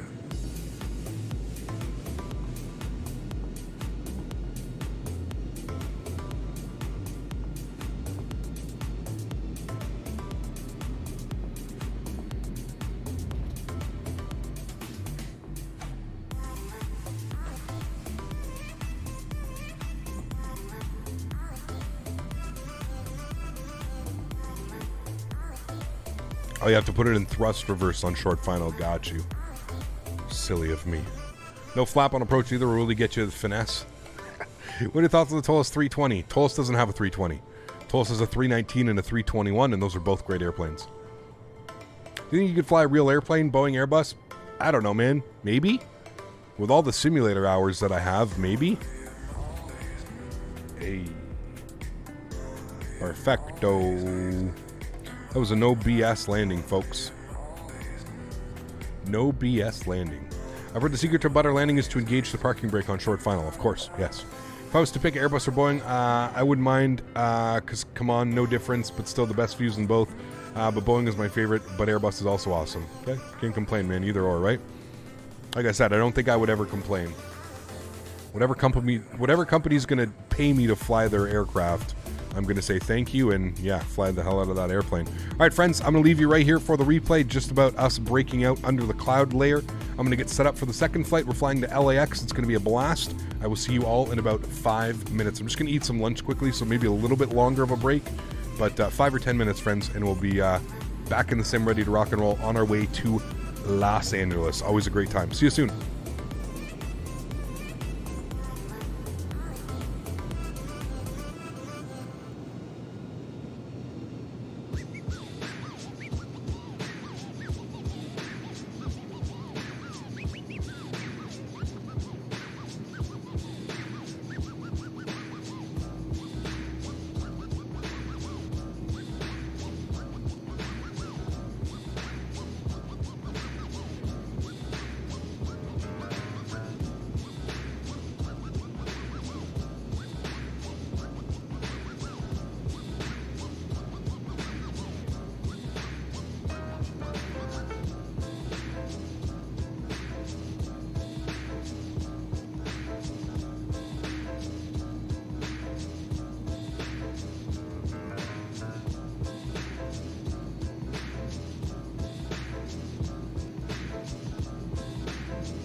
All righty, my friends. Welcome back inside the simulator. Hopefully that break didn't take too long.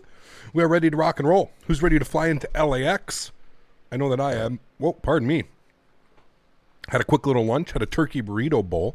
Leftovers from last night. It was really good with some homemade guacamole and homemade pico de gallo.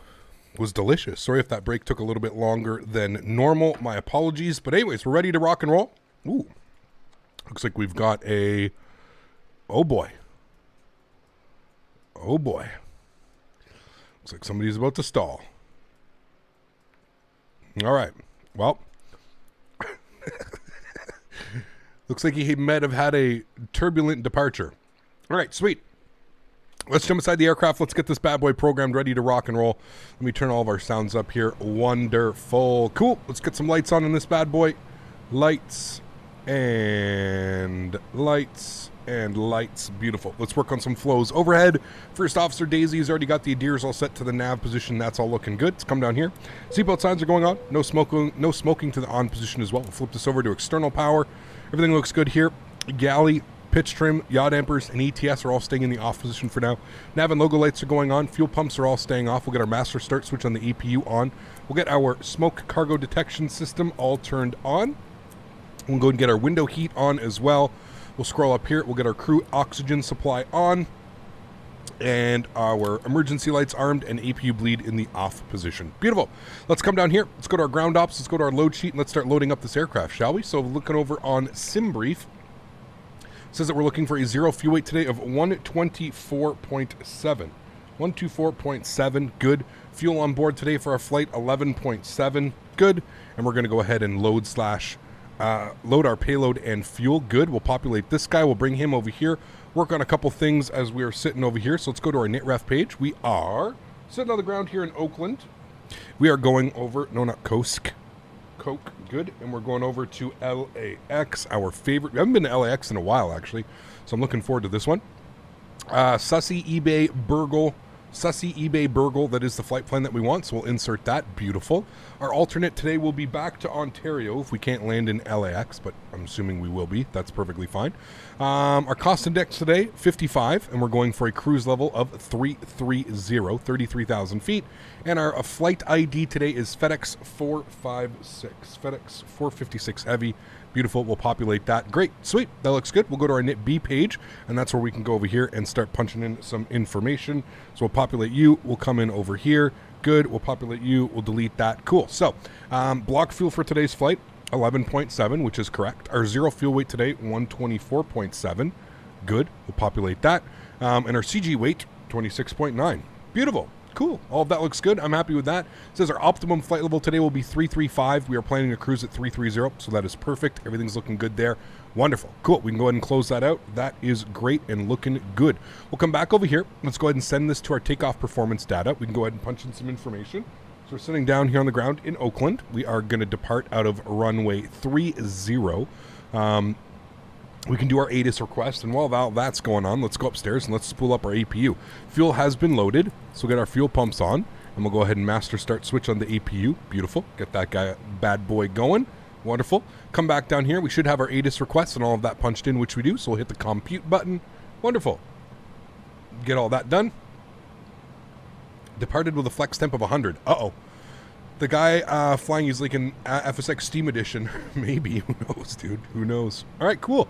All of that looks good. I'm happy with those things. So we can go ahead and populate. Actually, we don't need to populate that. We can just come back down here and we can do our send data. We'll send to FMS. Beautiful. If we come back here to our FMS or CDU, whatever you'd like to call it, I really don't mind.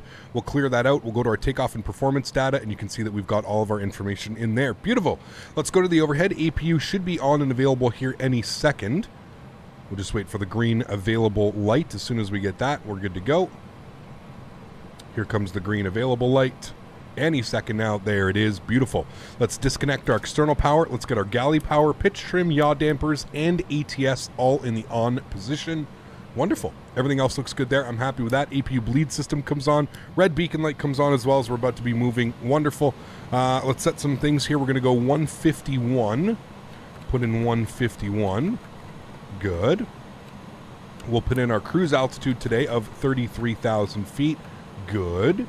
We'll put on some brightness on the lights. Good. And we'll, of course, set our flex takeoff today of, I believe, 53 once again, or was it 51? 54 today. So we'll set 54 on our flex temp, which will give us an N1 of 97.3. Beautiful. Cool. We're looking good. We can go upstairs. Let's go to our plugins. We'll go to better pushback. Start pushback. The cockpit. Please show me where you want to go. That seems like a reasonable pushback. I should be out of everybody's way. We'll go ahead. Actually, we'll keep it a little bit tighter. Put it right about there. We'll enter that in. Cool. Let's come down here. We're going to go to ground ops. We're going to go to ground services. We're going to remove the external power. We're going to remove the chocks. And we're good to go here, friends. We can just bump this back up to our takeoff performance. Beautiful. And we need an up trim value today of 1.2. So we'll go ahead and select that. There's 1.2. Happy with that. Wonderful. Cool. Looking good. Quick things setting this bad boy up, man. I know it looks pretty daunting when you look at this overhead panel, but it's setting up this aircraft is very, as long as you keep everything in flows, it's very good. APU gen is on, bat is on as well. We'll leave that all like that. Sweet, we're looking good, friends. Everything is ready to rock. Cool, and we just need to set up our altimeter. Bear with me here for a sec. I need to load our new flight plan. Load, and we are going from Ontario, Oakland to LAX. We'll load that, 33,000 feet, refresh that. Cool, altimeter is 3011. So we'll go ahead and tune that now, 3011 in our backup as well. Beautiful, cool. Let's do it. What about our flight plan? Yeah, we're pretty much good to go. It loads it in. So the only thing we really have to do is go to Oakland, standard instrument departures. We're departing out of runway 30. We are on the Candle 5 departure. And we have the sussy transition, and that's it. And then you just insert that, and boom, we're good to go. That's our departure. And then for our arrival, LAX Star, we're planning for 25 left today, as that is where the cargo parks. So ILS 25 left. We're going to take it via the Ironman 2 arrival. Bypass pin inserted. Release. So find the Ironman 2 arrival. Good. We want it via the... This is where it becomes a little bit difficult. Let me populate my charts here quickly. ILS 25 left. Probably just take it via... Where will it let me take it via? Like, if I could take it via Honda, that would be great. Or Gate. That would be great. Would allow me... I see Gate. Let's take it via Gate. And then we have the... should be Burgle. There's Burgle. Populate that. Sweet. So Ironman 2 from Burgle for the ILS 25 left from Gate. And we'll insert that. Beautiful. And then if we scroll down here, this should all look good. Should see Simon, Base, Juice, Cliffy, Daher, and then it should be Radar Vectors, Gate, Honda. There we go. That is exactly what I wanted to see. Beautiful. Cool. That's all set. We're ready to rock and roll, friends. Let's release our park brake. Wonderful. Starting pushback. Let's get it. And you may start engines. Cool. Let's go to the overhead. We'll get our engine ignition system over to B today. We're starting them on B. Fuel pumps are on. Bleeds are on. Spool up engine number 2. Enjoy. Uh-oh, we're probably going to push in front of this guy. Apologies.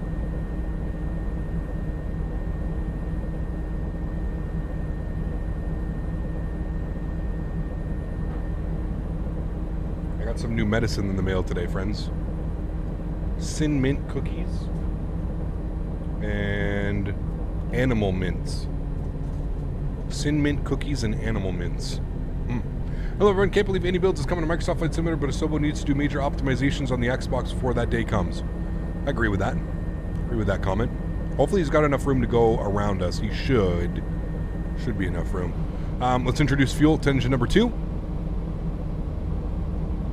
Beautiful. I prefer the GE engines, just my personal opinion. I prefer the GE over the Pratt & Whitneys. Yeah, the optimization's probably going to come when we get DLSS support as well. DLSS, I think, is going to be huge for Microsoft Flight Sim. I feel like it's going to be awesome. We're not going to talk about the MD-11 in the ground. It's something to do with my CSLs. So for whatever reason, the MD-11 is halfway in the ground. Every single MD-11 is halfway in the ground. Do we leave you enough room? Yeah, he's got enough room. Sweet. There we go. Cool. Awesome. GEs sound better. I do prefer the sounds of the GEs. You are correct. All right, engine number 1. Over to ground, N2 percentage is rising. I really like with the most recent update, they fixed the startups as well. I really like complete. Go ahead and set the parking brake. it. Park brake is set. Disconnecting tow. Stand by. All right, and again, we're looking for about 21 to 22% N2 before we introduce fuel. Here comes 21%. We'll go at 21.5. We'll go ahead and introduce fuel. Beautiful.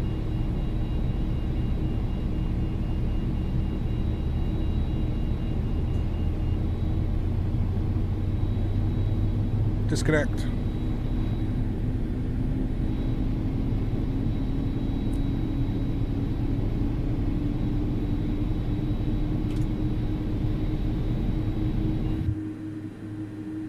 .76 and a 7.5 taxiing out there. Beautiful. And with that, we've got two good engines, friends. So let's get our engine ignition system back to the off position. APU comes off, APU bleed comes off. We'll go ahead and get our probe heats on. And have a safe flight. We'll set our flaps to 15 degrees.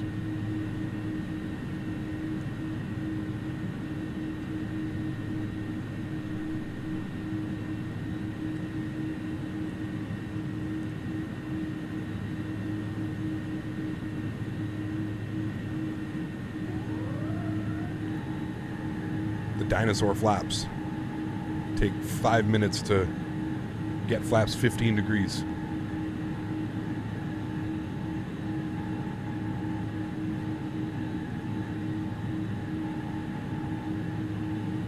Alrighty, and there we have it, friends. We're ready to rock and roll. Park brake's coming off. Ground spoilers are armed. Auto brake over to max RTO. And we can arm nav and profile. We're good to go, friends. Let's go ahead and taxi ourselves over to runway 30. Those are huge flaps. They are, yes. 7.6 or 7.5. What? Which one do I prefer? I prefer the 7.5, but I like both. Both airplanes are pretty great, but I prefer the 7.5. It's like a little sports car. The flying pencil.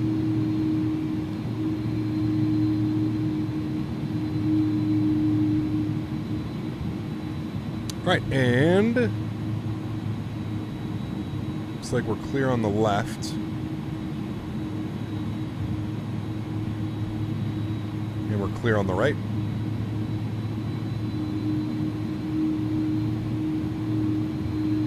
All right, let's get our nose light on as we're leaving the ramp area. The Lambo of the skies. No, that's probably the RJ, man. The CRJ is like a literal sports car. Thing can do like Mach .81, 37,000 feet in that tiny little bird. Belgium, there was a show of a TV presenter learned to fly a Cirrus and a 737-800 from TUI in 1 month. Very cool. That'd be awesome, man. I'd love to do that.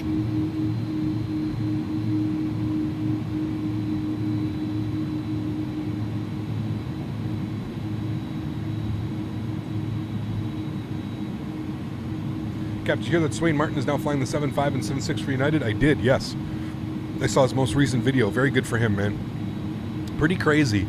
If you think about it, in like 5 years, the guy's gone from flying turboprops in Hawaii with like Molokai Air, I think they're called, to flying the Embraer 145 for American, to now flying the 7.5 and the 7.6 for United. Pretty crazy, man. Pretty crazy what he's done.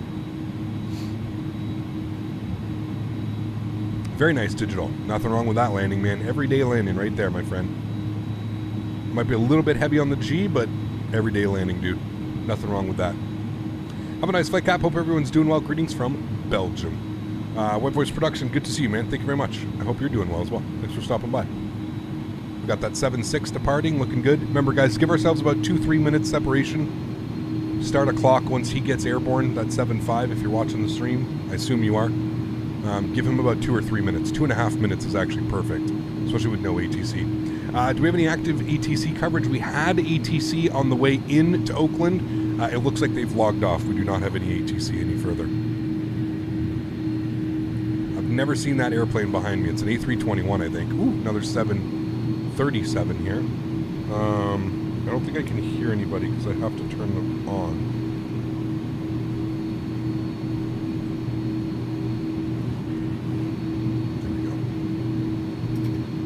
LAX Towers online. Ah, there you go. Well, that's good. Lacasse needs to be on and reporting. Good. Cool.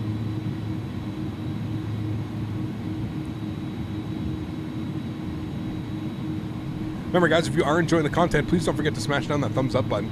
Do me a huge solid. We're looking for 300 likes on today's stream. Hopefully we can hit that. We had a great first flight here into Oakland. It was a lot of fun. I'm looking forward to this flight into LAX. Always a great time flying into LA.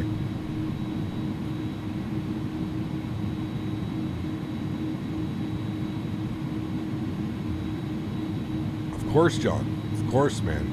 Now that I own the farm, John, it's non-stop, dude. Every time I go over, gotta do this, gotta do that, gotta cut the grass, gotta do this, gotta do that. Yeah. Looks like that 7.5 is good separation. He's got a timer. I trust him. He's probably got a timer started. 2 to 2.5 minutes is perfect.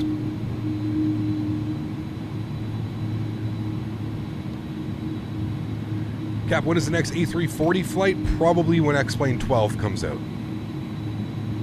We'll see.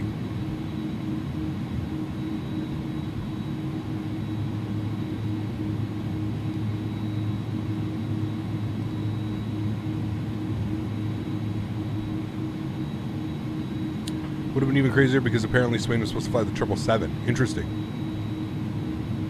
Only long haul routes for him. And there we go. 7.5 is departing. Beautiful. Great looking airplane. I want to get back into the 7.5 soon too. Miss flying that bird. Always fun to fly. Pardon me.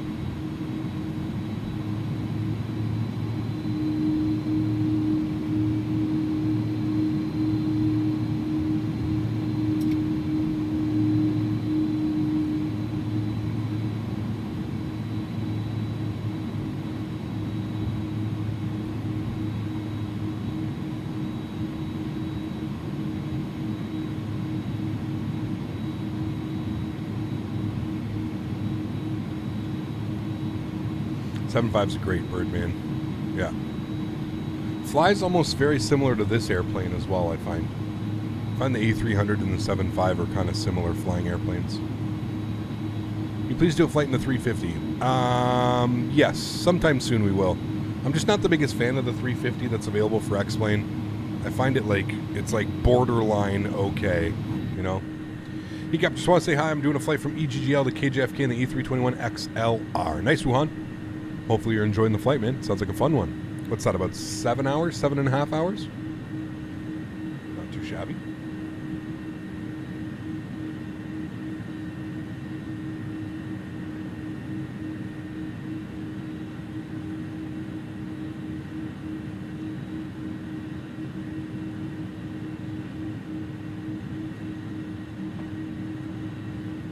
Are we going to be able to space shuttle out of here today?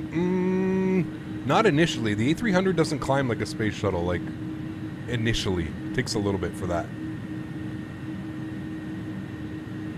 Surprised that few people make traffic calls. Most people aren't used to, like, the voice unicom, you know?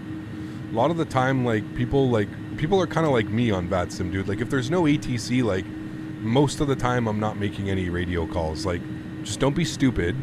Just, you know, watch around you, watch what's going on around you, and you're usually okay. You don't have to make, you know, you don't have to make a million calls. All right, Southwest is departing. Let's line up.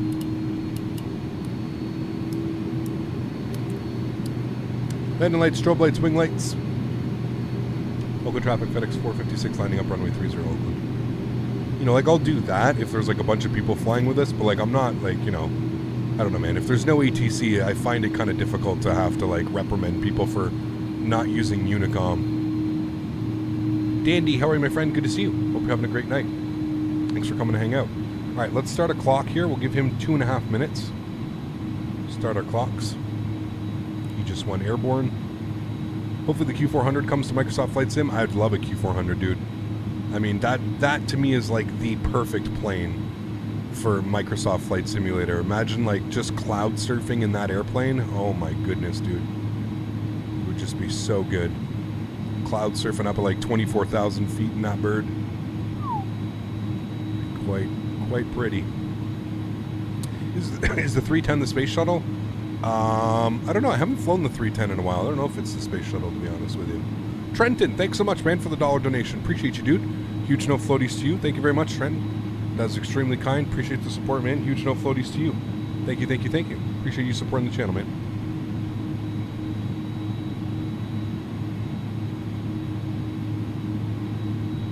Like the guy the other complaining we were using the wrong taxiway. Ah, yeah, dude.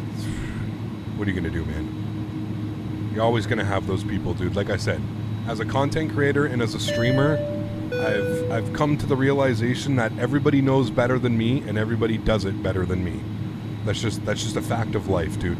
The second you're a content creator and the second that your content is out there for the world to see, everybody's going to be better than you. Everybody's going to do it better than you. Everybody deserves to stream better than you. It's just the reality of life, man. It's just that's unfortunate. It's one of those unfortunate things that happens. I feel you butter this time in LAX. I hope so. I'm feeling it. I'm feeling the butter today. I find that annoying when you get people telling you exactly where you are taxiing on Unicom. Exactly. There's no point in that, right? Like, that's my opinion. I agree with you 100% that it's Skyflyer. There's no need. Like as long as nobody, like, I can understand communication when there's, like, you know, you have a couple airplanes that are just sitting waiting for it, you know? Yeah. It's just one of those things. All right, there's 2 minutes. We'll give them an extra 30 seconds here. This is going to be a beautiful departure. We're going to see, we're going to basically fly directly towards San Francisco. So downtown San Francisco is right over here. And then we're going to see San Francisco Airport, which is right over here. So it'll be awesome. What's the cargo today? Good question. I'm not quite sure. All right, let's reset our chrono. That's 2.5 minutes. Beautiful. Set it. Let's go, friends. Joystick cam's going on. Enjoy the departure. Throttle's up to about 40%. Hold the brakes. Stabled. Good. Toga's set.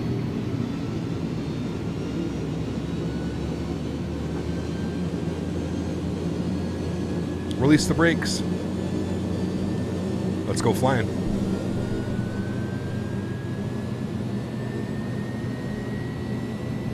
Takeoff power set.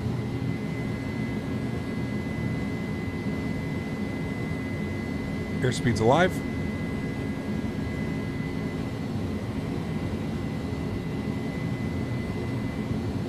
Okay, 100 knots.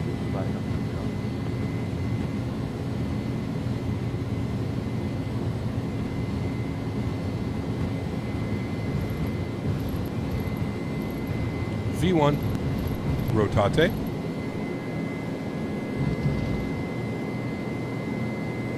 Positive rate. Gears going up.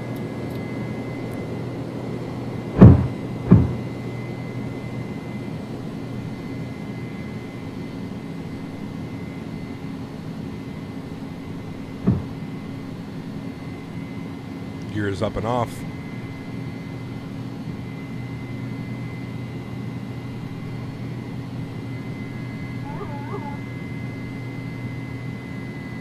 Climb power's in.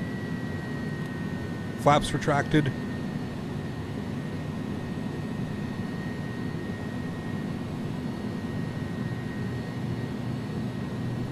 Let's go ahead and get our nose light off. Runway turn-offs off. Wing lights off as well.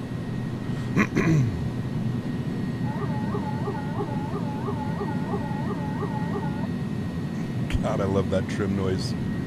It's so funny, dude. All right, slots retracted.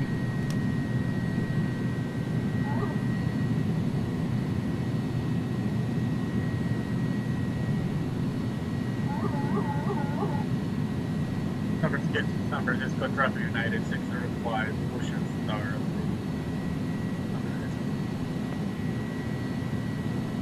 It's like that's somebody that just went on the Unicom to say that his push and start has been approved.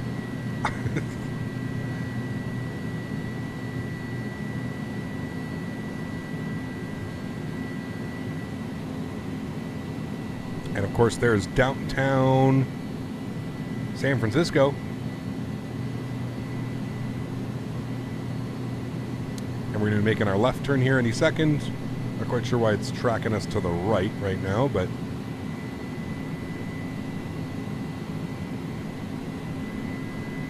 here comes the big old left turn. Get a nice view of downtown San Francisco. And following our flight directors.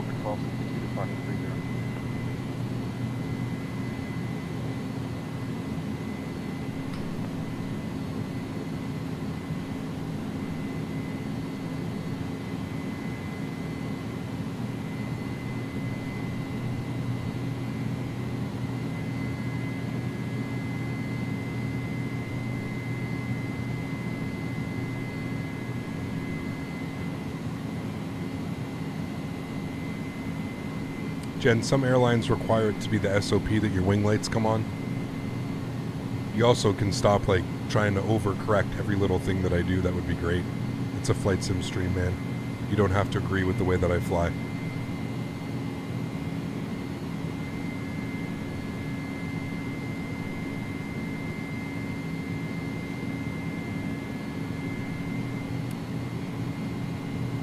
All right, we're out to port. I believe we have to be at 19,000 for port or something like that. 8,500 feet. Let's go ahead and get our autopilot on. Sweet. Nice departure, my friends. I'll bring you guys back up into the flight deck. Wonderful. Give you guys some nice wing views. We should see, might be some cloud cover. I don't know if we're going to see it, but we should see San Francisco. KSFO. It's like right over here. Should be able to see it. And we're coming up on 10,000 feet. We can get our landing lights off. And that's all good. Seatbelt signs can come off. APU bleed is off. Beautiful. Looking good. Hey, Gap, I know you love airliners, but which GA plane do I like the most? Well, I don't know, dude. There's SFO right there. I really don't know, man. That's kind of a mute point. I wouldn't really trust my... What do I enjoy flying? I like the Aerobasque planes. I think those are really good airplanes, well worth the money that they charge. The Aerobasque, what is it? The Aerobasque, I forget what it is, what I have. But it's fun to fly. It is fun to fly. There's SFO. That's why you need to be above a certain altitude, overflying SFO because of all the departures, right, coming out of here. Yeah, would you say that being a pilot and enthusiast has improved your geo skills? I feel like it has for me. Yes, absolutely. Absolutely. The Aerobus DA62, that's a good one, but no, they have a little business jet. I can never remember what it is, but it's a really good one. It's a real good one.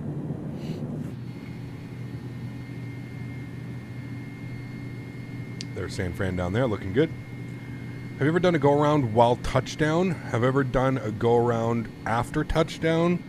I mean, we've like done a bounce and done a go around, but no, I don't think we've ever gone around after we've like landed and our wheels were on the ground. I don't think so. We might have. I don't know. The Phenom 300 is amazing. I don't think I've ever flown that one, to be honest with you. What am I getting a message for? No display nav aid. Weird. We're on NavTrack, we're on profile. Apparently there's a Q400 for Microsoft Flight Simulator, but guessing it's a scam. Yeah, it's terrible. It's absolutely terrible. Just go and look on the buy page. It's terrible. Love the scenery while departing from Oakland. Yes, it's beautiful, man. You got the bay, you got San Francisco, you've got the hills. It is beautiful. I agree. Hey, Cap, what beginner joystick is good for Boeing and Airbus? The Thrustmaster T16000M. Absolutely love that thing, man. I still have mine. The Thrustmaster T16000 would be my choice, man. That's a great choice for flying Boeing, great choice for flying Airbus. Kind of allows you to fly everything. That's the only biz jet they make besides the Eclipse. That's it, Jaden. Thank you. The Eclipse. I love flying the Eclipse, man. I love the Eclipse because it's got the 750, the touchpad, the Touch FMC style 750. I love flying that airplane. If I would fly GA again, it would probably be that one. But I agree with you. Imagine a Q400 with the detail of the Phoenix. That would literally be heaven. And imagine how much money a company would make from that. Yeah, I agree, man. 100%. Well, yes and no.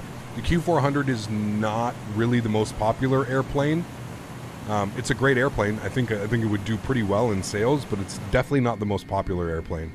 I think people would like, I don't know, I feel like an ATR is more, which has more sales, an ATR or a Q400? I feel like the ATR probably has a lot more sales than a Q400. When is the next transatlantic flight? Good question. I don't know. When did the Mitsubishi Eclipse come with a flight conversion option? I have no clue, Michael. No clue, man. Question you may get often. Use the default camera or another plugin. Curious because I just wanted to spruce up my X-Plane. I use the default camera system with X camera. Now, the thing with X camera is I really don't know if I can suggest it. It's a very much love-hate relationship with X camera, and I think chat will agree with me on this one.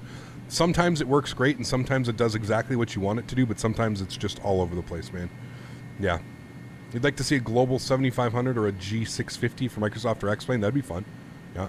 He kept, what beginner PC and setup would you recommend for starter sim pilots?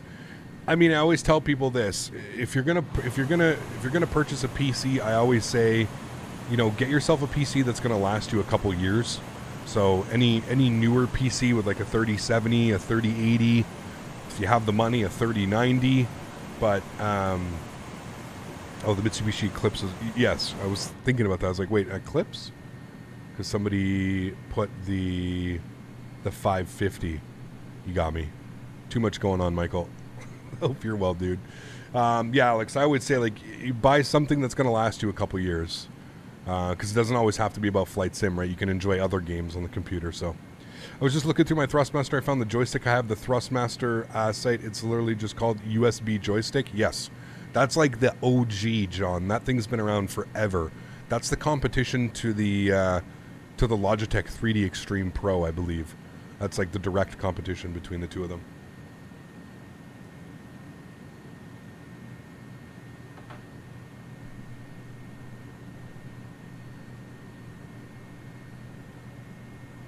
Alrighty, we're climbing nicely.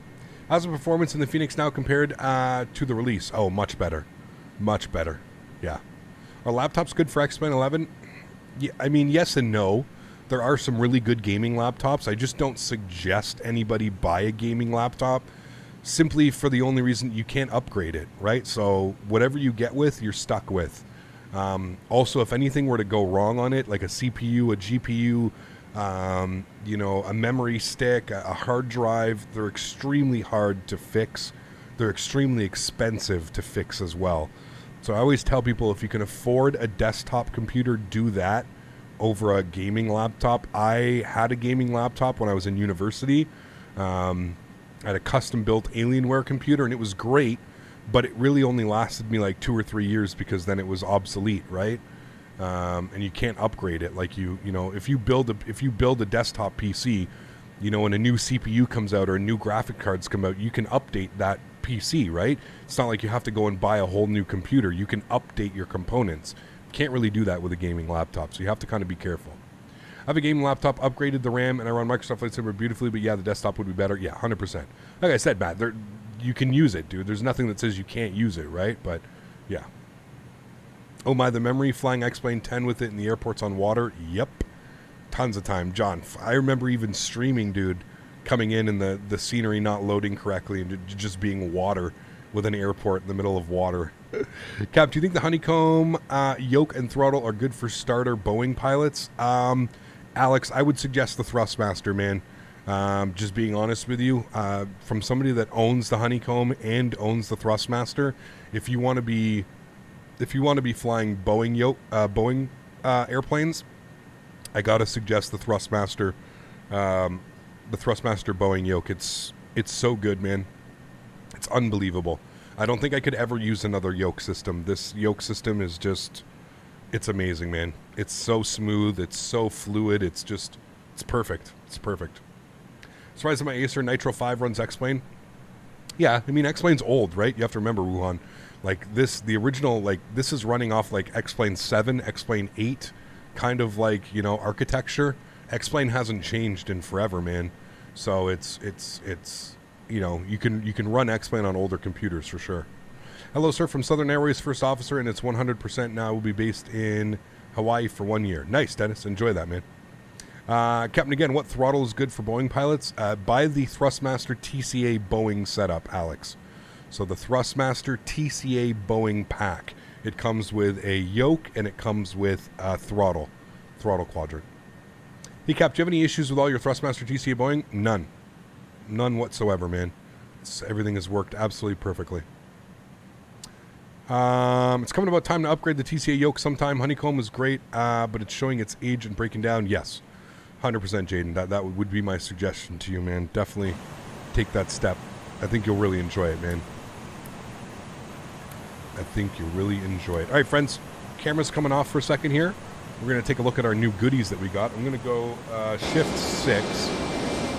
Turn our external sounds down. We haven't been able to really do any nice external views in Microsoft Flight Sim, so we'll do some external views here today. We'll keep that like that. Sweet.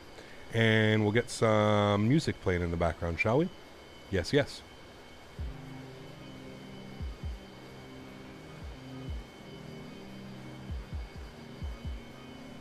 I have the TC Airbus throttle with a Thrustmaster side stick, and it works perfectly for me. There you go, man. Yeah, absolutely. I'm looking at updating to the HOTAS 1. I'd rather stay with the joystick, way cheaper. There you go, man. Nothing wrong with that either. How long has the Honeycomb been available? Has it really been out that long already? 2019. I brought it home with me from Flight Sim Expo, Michael, in 2019. So it's already been 3 years. All right, let's take a look at the animal mints. Never tried this before. Okay, it absolutely stinks as soon as I open the bag. It's usually a good sign. Ooh, yeah. What's the playlist that you play your music from? Swig it. It's in the description below. It's from a company called Epidemic Sounds. Wow. That absolutely reeks. In the best kind of way.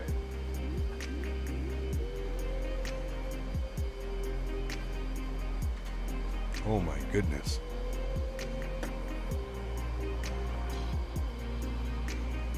Ugh.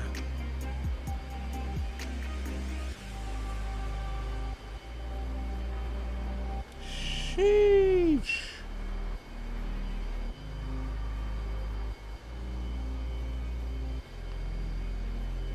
Wowzers.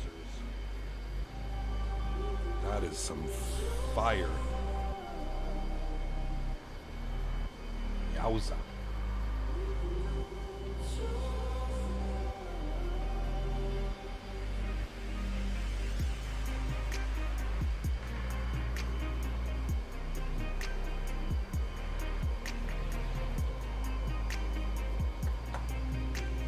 LA approaches up. Nice.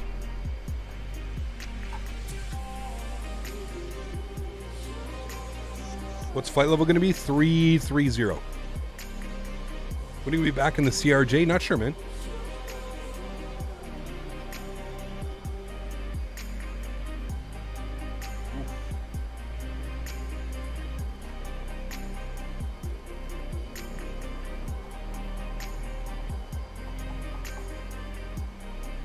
Hello there, feeling like I have to shoot today. Hope the stream keep me in the mood. Yaroslav, welcome, man. Hope all is well.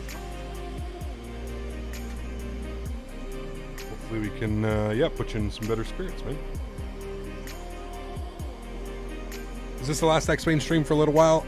Not as long as we were, but yes, going to be for at least a week or two.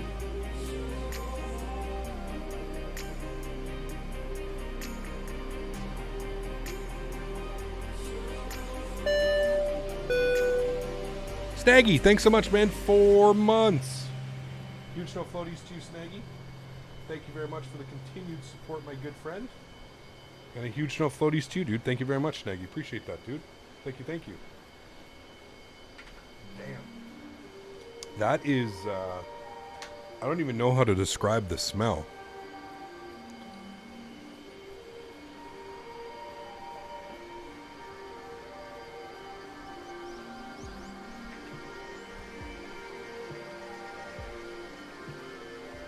It's like sour, minty dank. Sheesh. That's a good one.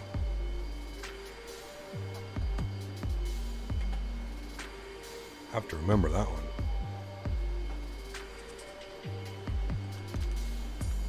And then organic cinnamon cookies. Cap, can you explain the benefits I think you would receive from upgrading to 32 gigs of RAM? Load times. Load times, Michael, and certain instances as well. It can definitely help.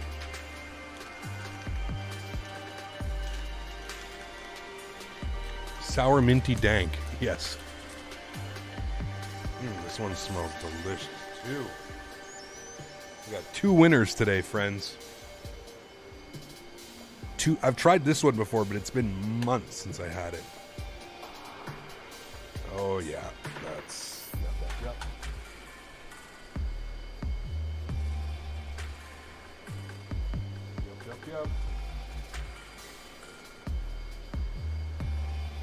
Ooh.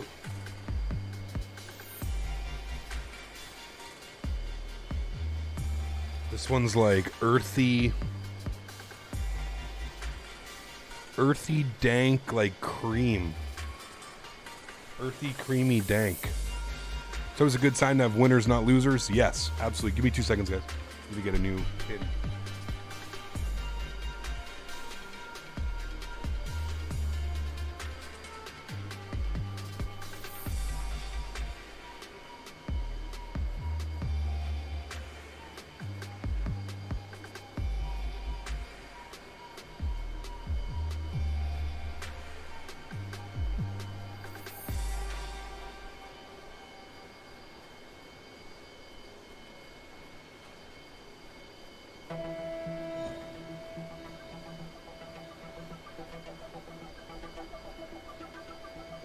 It smells incredible.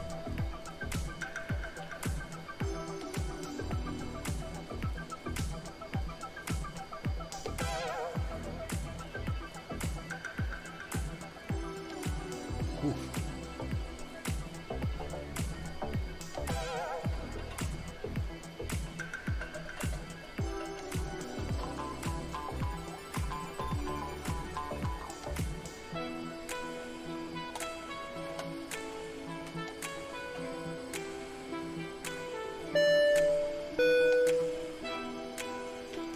Wuhan, thanks so much, man. Appreciate you, dude. Huge no floaties to you, my friend. Thank you very much for supporting the streams. Guys, get some love and chat for our newest members. Wuhan Warrior and Snaggy back for 4. Appreciate you guys. Thank you, man.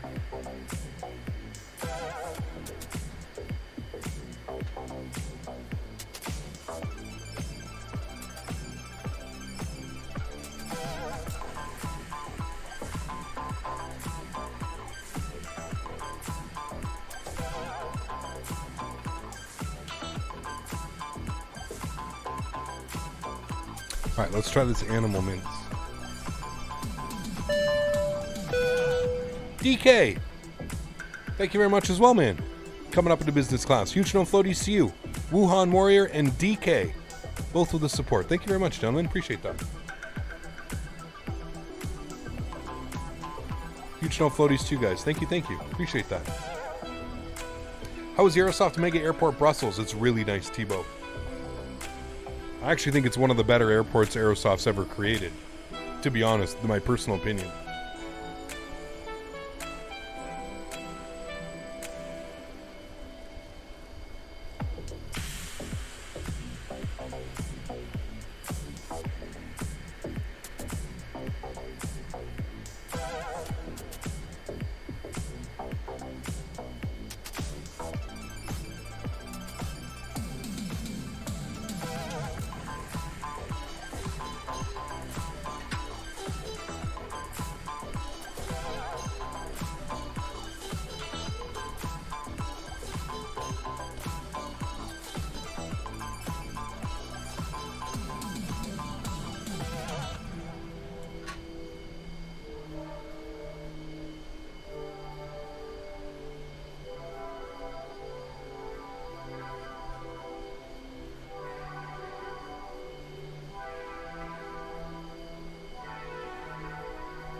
There's something weird about this terpene profile.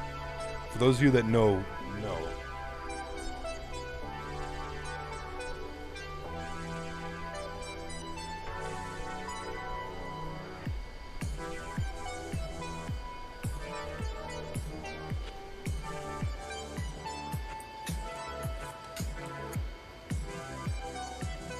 Think I'll do a flight to San Diego? Yes, Thursday I want to go to San Diego, man. I want to go check out the new, it's got the photogrammetry for the whole San Diego city. Yes, we're going to fly some Southwest ops on Thursday.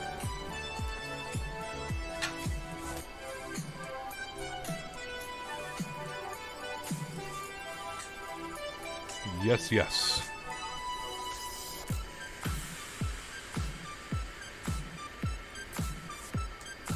It's funny you mentioned that one. I was trying to figure out where I wanted to fly on Thursday. And last night I was like, oh, we're going to San Diego. Wish we had a good Phoenix scenery. Or Albuquerque.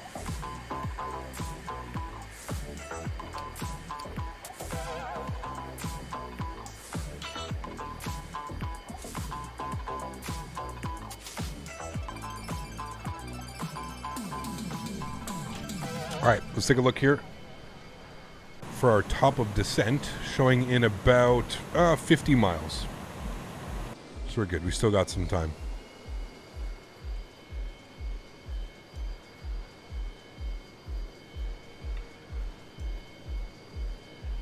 There you go, Matthias. That's good. Awesome.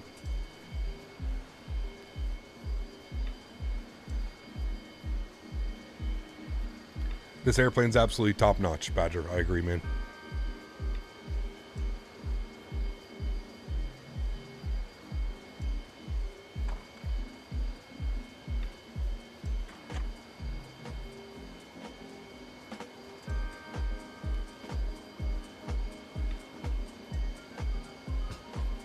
Guys, give me 2 seconds. I'll be right back.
All right, sorry about that, guys. Cap, we need a long haul. We can maybe do a long haul when I get back from my weekend away here coming up.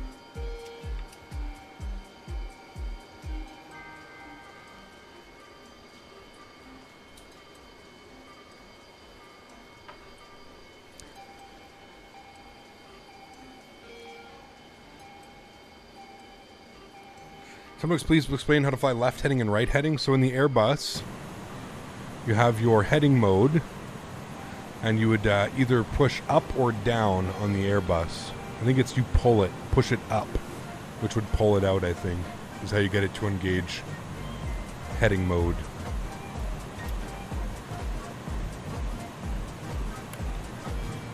Alright, we're about 25 miles from our top of descent. Need some flight ideas, looking for a 4 to 6 hour flight. We go to LA to Boston or LA to New York. John, depends where you want to go. North America, US.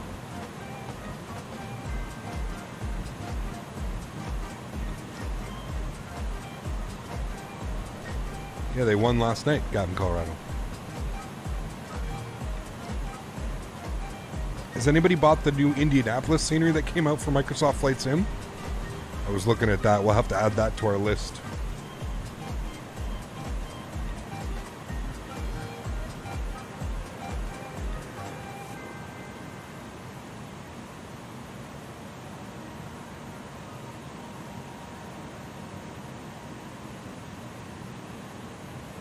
Goal Bolts? It's already over. Bolts lost. Colorado won. They won the Stanley Cup last night. Looking for like a scenic flight. EGL to JFK. Could go London Heathrow to Dubai. That's always good. The KIND scenery is good but pretty heavy on frames. Okay.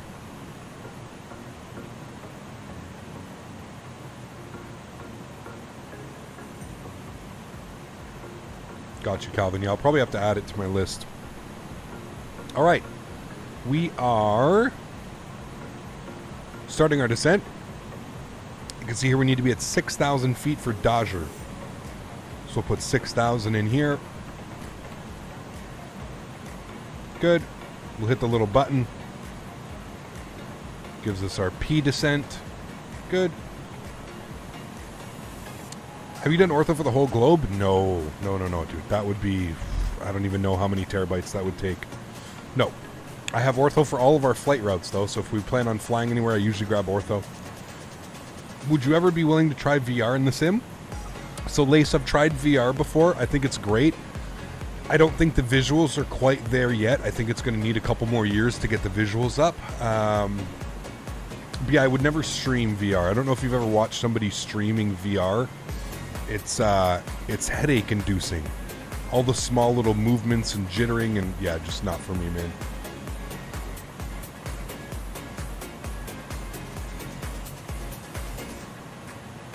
Very cool, Swag Meat. That's awesome. Enjoy, man. That's very, very cool.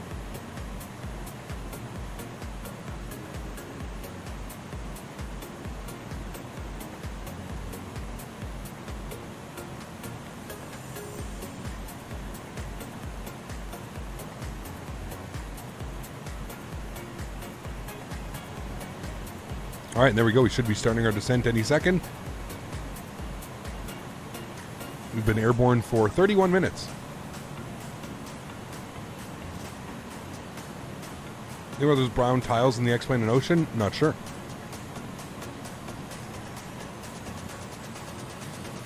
Of course, Smitty. Can't we all?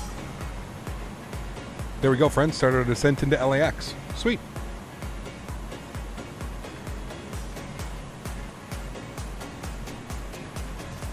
Remember, guys, if you are enjoying, please don't forget to smash down that thumbs up button. We're so close to our goal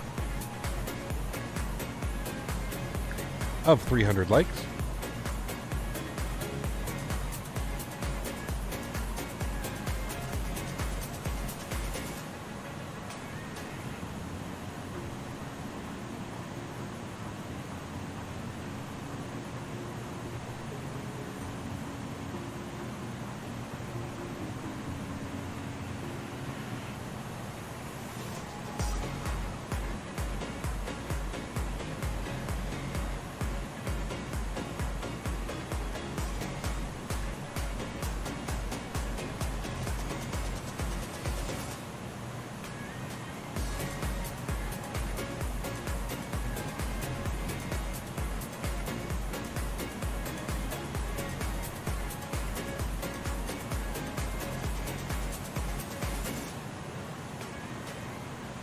temperature does my GPU run out? I have a pretty good fan curve.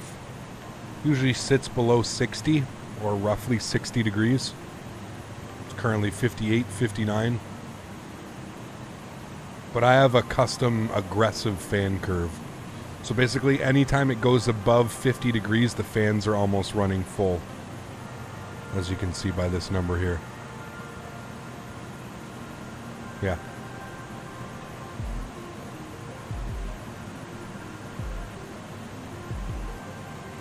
I'm happy to say this is my first flight I tagged along on, and also the first time using the Zebo. Nice. I hope you're enjoying it, man. Sounds like you are. Awesome news.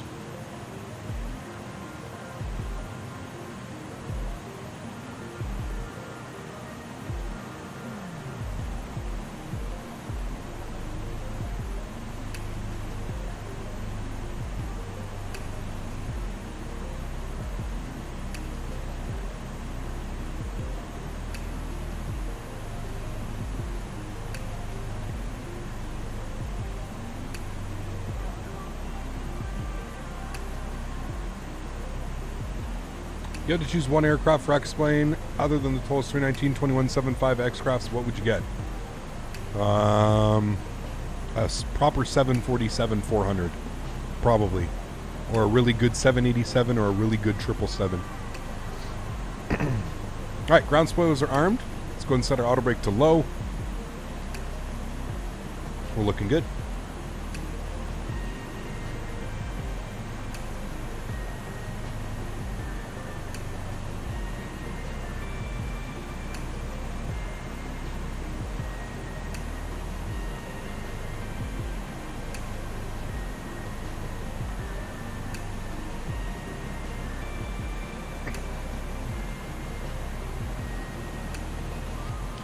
Is it hazy in LAX?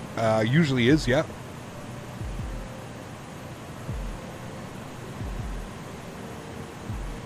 A lot of people, a lot of heat. Also going to update the weather here in LAX. We'll grab that. 260 at 7 knots, 7 mile visibility, scattered at 9,000, altimeter 3001. Cool. Hey Cap, what flight plan app do you recommend for beginners that is free? Simbrief.com. Alex, Simbrief.com.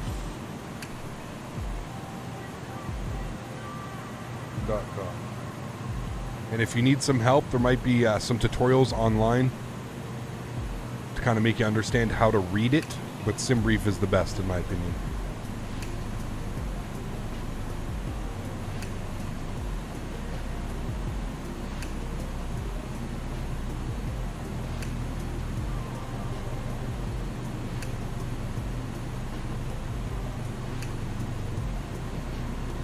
Everyone uses Simbrief? Yeah, I mean, it's the best one. Sure. Teach you how to read a METAR? I mean, sure.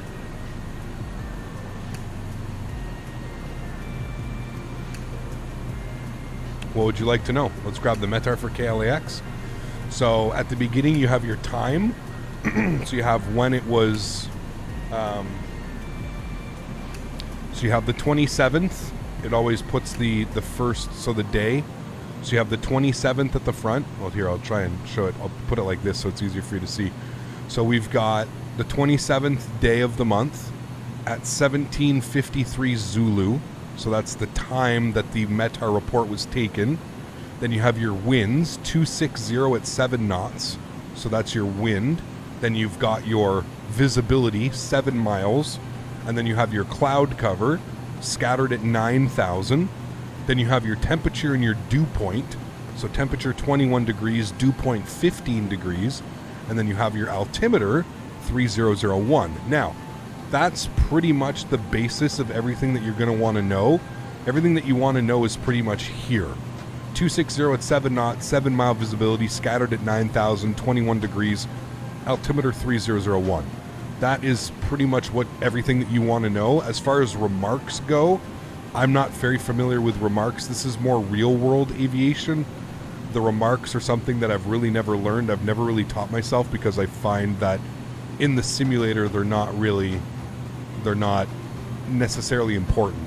That's more for real-world, you know? But yeah, that's pretty much how that works. I hope that helps. Yeah, that's kind of how it works. I'm impressed that you fly so many planes. I bought a lot. I only fly the Cibo. I got addicted to the Boeings. Yeah. And then it's part of the content creators, right? There you go, Jordan. Sweet, man.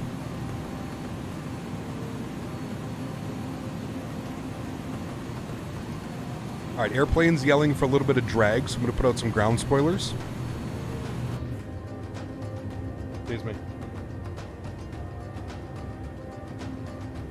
Days. Stop.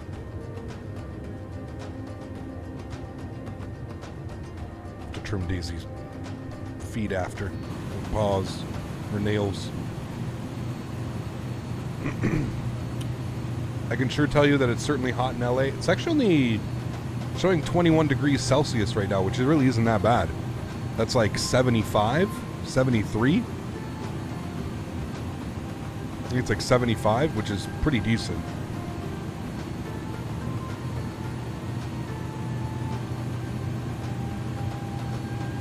Where's the Daisy cam? I don't have it set up, Tom. I've got both of the cameras set up for peripheral viewing. Yeah, what happened to the camera? Nothing. It's coming back right now. My apologies. Sorry, I had it off for a second. Was just doing some stretches. Do you check the ATIS? I do.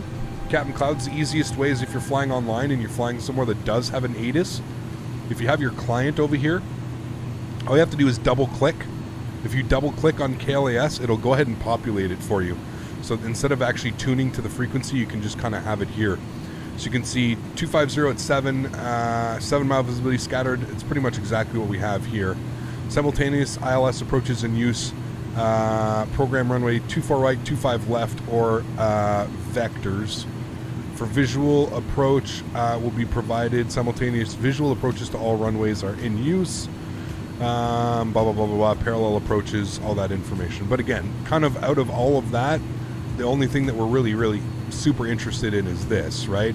Winds 250 at 7 knots, 7 mile visibility, scattered at 9,000, 21 degrees, altimeter 3001. That's really all we're kind of looking for, you know?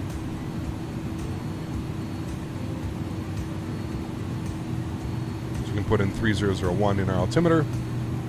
Do you think VATSIM will ever come to Xbox? I don't think so, man. And I don't think it's like Xbox. I don't think it's like VATSIM doesn't want to come to Xbox. I think it's the security parameters around the Xbox that aren't allowing it to come. Yeah. And Cap, how do we chat to you on the Discord? How do you chat to me on the Discord? You join my Discord channel. So ! Discord. You follow the instructions. You have to read the rules. And there's something at the end after you read all the rules. There's something that you have to write in chat to acknowledge that you've accepted the rules. Yes. Do you know why I can't arm the A300 auto brakes? Visheth, make sure that your gear is in the off position. This is, pardon me. Fuck, I don't have any water. This is a super weird... The A300 requires that you lock the gear. So when you put your gear up, you actually have to push it again, and that'll put it in the off position, which will allow you to choose your auto brakes, low or medium. They never use max. I mean, you can, but it's either low or medium. I always choose low. But you have to make sure that your gear is in the locked position. So I'm back on X-Plane. I mean, actually, I use both simulators. I've been very vocal about me using both simulators. So I don't think I'm back on X-Plane. I never really left. I was in Microsoft Flight Simulator because we had the release of the PMDG and we had the release of the Phoenix A320. So that took up a good month and a half of our time. But I never once said I was going to be leaving X-Plane and I would stop playing X-Plane. ILS 25 left. Well, I was going to close LA Tower, but now I have to stay open, sir. See what you want to get in. Arch, thanks, man. Appreciate that. We'll see you soon, dude. All right, so we'll let approach know that we've got information Foxtrot. So we'll let him know. I'm going to pause the music here, guys. It's going to get a little bit intense here with all of this going on. I'm just going to pause the music. SoCal approach, very good morning or afternoon now. UPS, FedEx 456 heavy, 1 2000 descending on the Ironman 2, and we've got Foxtrot. FedEx 456 heavy, SoCal approach squawk 4635. 4635. FedEx 456. FedEx 4107 heavy, turn right heading 160 vectors to final. All right, 4635 is in. 160 vector to final, FedEx 4107. Haven't seen you since the MD-11 launch, of course. Ah, yes. Been a while. It's an 1822 flying 070 vectors to final.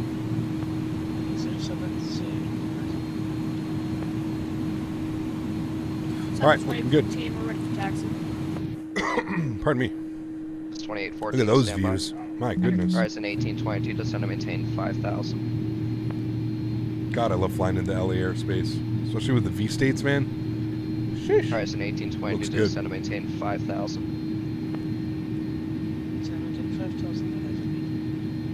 Gonna be a real shame none of this is gonna work in X-Plane 12. A real shame, man. I hope they can figure it out, because my God. 515 heavy, reduced speed to 180. That would suck to have no ortho in X-Plane 12, man. Let's get this butter? Yes. 5 reduced speed to 180, descend to maintain. Gotta get the butter, man. We always have issues getting the butter. Where are we? 1855, reduced speed to 180, descend to maintain. We've got a 240 on the speed restriction. 2,600 and 180 for. We should be hitting here in a second. FedEx 4107 heavy, turn right heading 220. We're under 10,000 feet, so we'll get our landing lights on. Engine continuous relight start switches on as well. Looking good. FedEx 4107. They've already said that they don't think ortho is going to work with X-Plane because of the way that they're doing their the shores because of the new wave techniques and stuff like that. It's completely different. So the way that they do their shoreline is completely changed, which they think is going to in return affect all of the ortho. Yeah. I was thinking about buying ortho for XP, but I'm hoping X-Plane 12 scenery will be better. Lex, 4107 heavy, 6 miles from GG maintain. you don't have to buy ortho. Ortho for XP is free. You have to pay for like a hard drive. That's what you pay for, like a hard drive to store it all on. But ortho for XP is free. You can just download it. 515 heavy, reduced to 5. If anyone knows how to is willing to help me make scenery, could you give me your Discord? That's scenery is difficult. Heavy, I told you 180 a while Just ago. being honest. It's scenery is very difficult. Affirmative. Try to get this. But I don't know about that. I'm gonna need my ortho. I agree, dude. 100% I agree. FedEx 4107 heavy, contact Los Angeles Tower 120.905. Those clouds will look lovely at 35,000 feet. They will, but there's a lot of places that don't have clouds. Thank you. Not every not every country is cloud filled. There's LAX. There's an error 1820, descend to maintain 3,000. All right, so let's working on some. Let's start working on some numbers here, friends. So we need 109.9 and 251. 109.9. 91107 LA sent offline, radar service terminated, frequency change previously. Course 251. Excuse me. 1855, turn right heading 160, vectors to Right, final. 109.9 and 251. We'll just confirm that those numbers are correct. 109.9, 251. Beautiful. Heavy, contact Los Angeles Tower 120.905. And our minimums today, I believe, is 200. I'm going to plug in 200, and then we'll take a look. And minimums today are 4107 heavy, SoCal approach. 200. There we go. X1855, fly heading 220, intercept the runway 24 right, localizer. Oops, trees, not clouds. Yes, trees. Yeah, the trees look great at 32,000. Yeah. All right, let's get our slots out. Horizon Air 1822, descend maintain 3,600 now.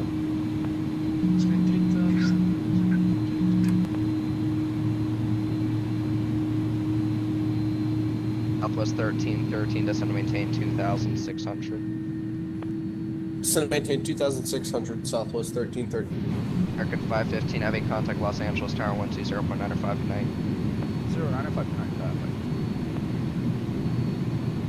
Horizon Air 1822, turn left heading 350, vectors to final.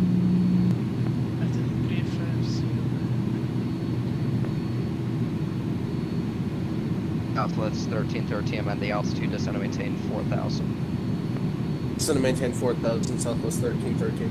X456, heavy, reduced speed to 180, descend to maintain 2,600. 180, 2,600. UPS 456 heavy. That's right. FedEx 456 heavy.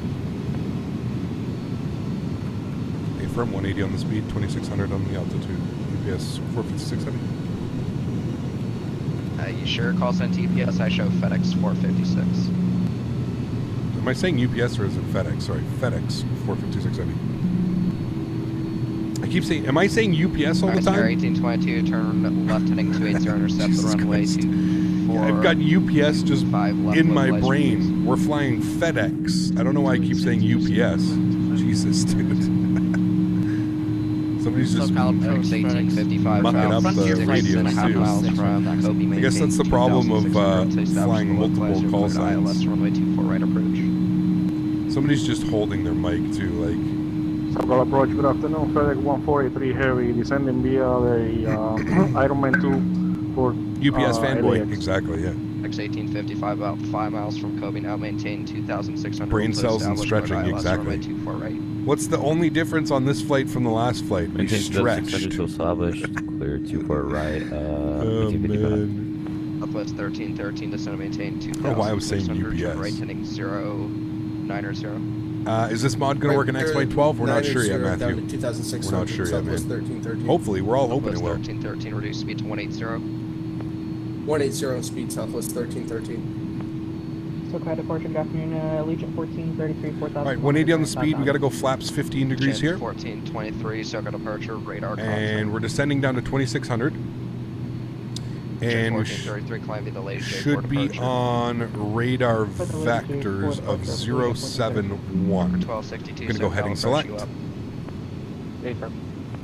Southwest 1313, turn right heading 160 now. Cool, we're looking good. 160 on the heading Southwest 16112 releases, will you still use Microsoft Flight Simulator? Yes, of course. Absolutely. Southwest 1814, SoCal approach, it'll be just a minute, sir. There's downtown LA. Staples Center, I think, right? 13, turn right heading 220, intercept the runway 24 right, localizer. 220 on the heading, intercept the 24 right. Absolutely, Smitty. Always does. SoCal departure, November 257. Continuous relay indeed. 257 Kilo Bravo, SoCal departure, standby. Walkers 1262, squawk 4711. 4711, Walker 1262, we slow down to Legion 14, and disregard Southwest 1313, turn right heading 220, intercept the runway 24 right, localizer. 220 on the heading and intercept the 24 right. Are you doing any 7.5 ops this week? Not this week. 456, Not this week. Hot mic, 1433, climb, maintain 13,000. Maintain 13,000, Allegiant 1433. SoCal approach frontier flight 2706 ready for taxi. X1855, contact Los Angeles Tower 120.905, see you. Tower. Was 1313, about 8.5 miles from Kobe, maintain. What is continuous relay? It basically ensures that if, let's say, your engines were starting to fail, it would be continuous relay. So it's like the sparker is continuously relighting the engine. 2.6 to establish cleared ILS runway 24 right. You got my Discord, I can't chat. Do you have any solution how to fix it when it went through the rules? I think at the end of the heavy, turn right heading 090 vectors to final. Right 090 FedEx 456 Heavy. FedEx 1483 SoCal approach you. You have to. Yes, sir. 1483 squawk 4. You have to read the rules, and there's something that you have to put at the bottom. Good morning. You're going to pop the question this week? Yes. 4623. Friday evening, I believe. 4623. Friday evening. Thank you, sir. FedEx 456 heavy, turn right heading 160. Expect the ILS runway 25 left now. Right 160 will expect the ILS 25 left. FedEx 456 Heavy. Horizon 1822, contact Los Angeles Tower 120.9. 160. We're expecting ILS 25 left. We're looking good. 1483 squawk is 4623, taxi out of please. San Diego. FedEx 1483 squawk is 4623, please. FedEx 1483, the squawk is 4623, please. FedEx 1483, radar contact 5 miles north of the Los Angeles VOR, descending the Ironman 2 arrival, sales 2. Descending through 7,000 feet. Captain Sim Toolkit, bro, take a lot of your FPS? No. 1262, radar contact 5.5 miles northwest of the Los Angeles VOR, descending via the Ironman 2 arrival, sales 2. Descend via the Ironman 2, descending through 7.4, Walker 1260. FedEx 456 heavy, turn right heading 220, intercept the runway 25 left, localizer. Right turn 220, 25 left, localizer, FedEx 456 Heavy. All right, 220. X1483, have a descend and maintain 2,600. Expect Armor ILS, land runway switch. 25 left. 2600 and expect the ILS 26 left, 25 left, FedEx 1483 heavy. Whiskey Bravo Delta, you want to go to General Aviation. Alrighty, looking good. Whiskey Bravo Delta, taxi parking via Charlie 4, Charlie ILS cross on, we're runway 15 27, miles out, Bravo we're 4. looking good. There you go, John. Hopefully, man. Plus Hopefully catching the butter contact today. Los Angeles Tower 120.95, see ya. 120.95. This aircraft looks complex, yet so fun to fly. It is, 100%. 1433, Yep, very manual. There's quite a lot going on. But I feel like once you learn it, it's one of those airplanes that's like, it's very rewarding when you're flying it, but it also kind of just like makes a lot of sense when you're flying it, you know? How different is the cockpit compared to the 310? They're pretty similar. 241, Pretty similar, man. 10,400 on the Ironman. All right, localizers captured. At 241, SoCal approach. The speed looks great at 180. What we can do now is we can come down here. Squawk We'll go ahead and go to our for United menu, 241. landing performance, FMC data. We'll do an ATIS request. 4602. Do you think I should buy this mod now or wait until it's compatible for X-Plane 12? Do you plan on immediately going from X-Plane 12?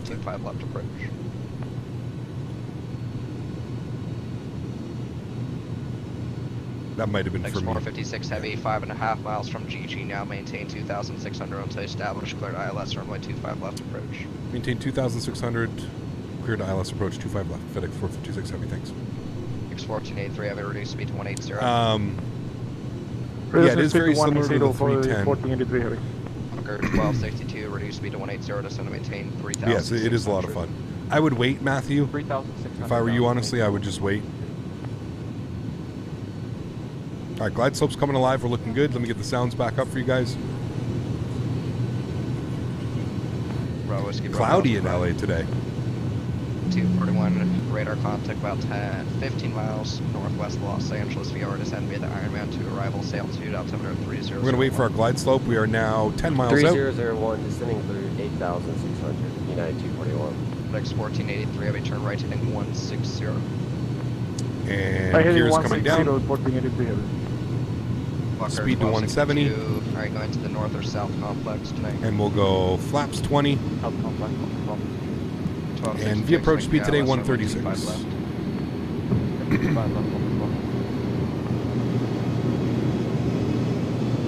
8.5 miles out. 1-digit landing rate, easy. Ooh, I don't know about that. We got a 38 the other day though. It's pretty good. 71, SoCal approach, wire descending. 7.5. Red Rock 71, you still got a good 50 miles until Montgomery. Tower's going to SoCal approach Cessna. Tower's going to be on 120.95. Santa Monica. Do I talk to you for clearance to take off? Split standby FedEx 456 heavy contact Los Angeles Tower 120.95 C. Tower 29.5. Awesome job today. See you soon. FedEx 456 heavy. FedEx 456 heavy.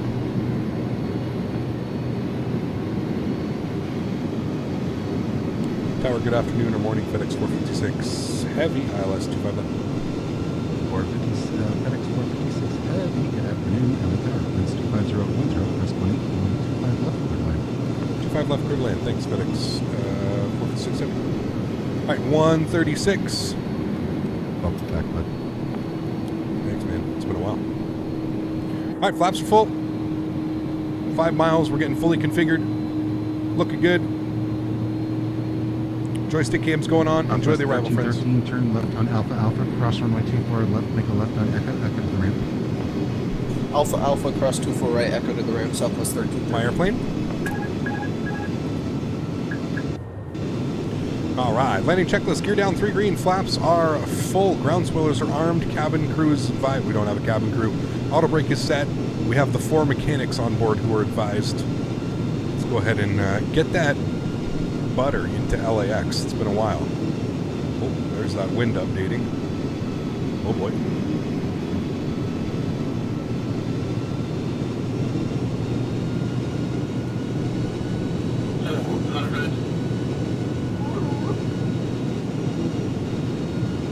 It's got us really low with that wind update. Holy. Try not to chase the glide slope here.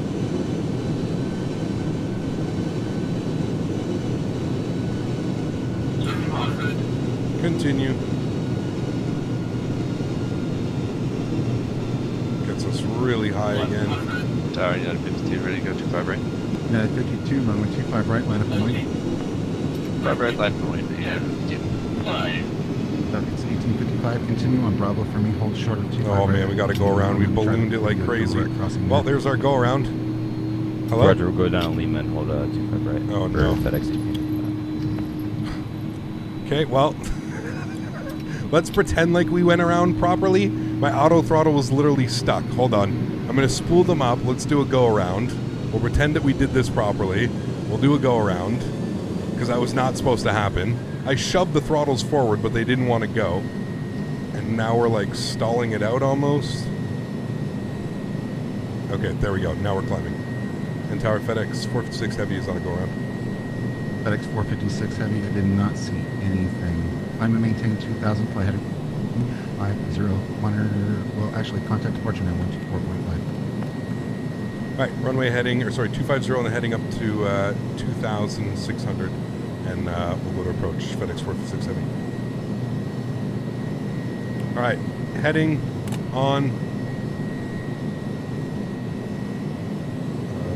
Give me a sec. There's some piece of metal on 5 left. Sorry. FedEx 1483, wind 250 at 10 gusts. I don't know why I'm not. Left, third wind. I'm gonna think it's gonna fucking stall out of the air, dude. This go around is not going well right now.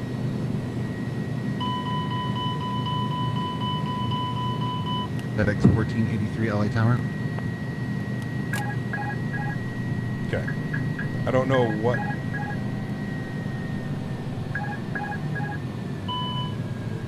We're gonna end up in the ocean.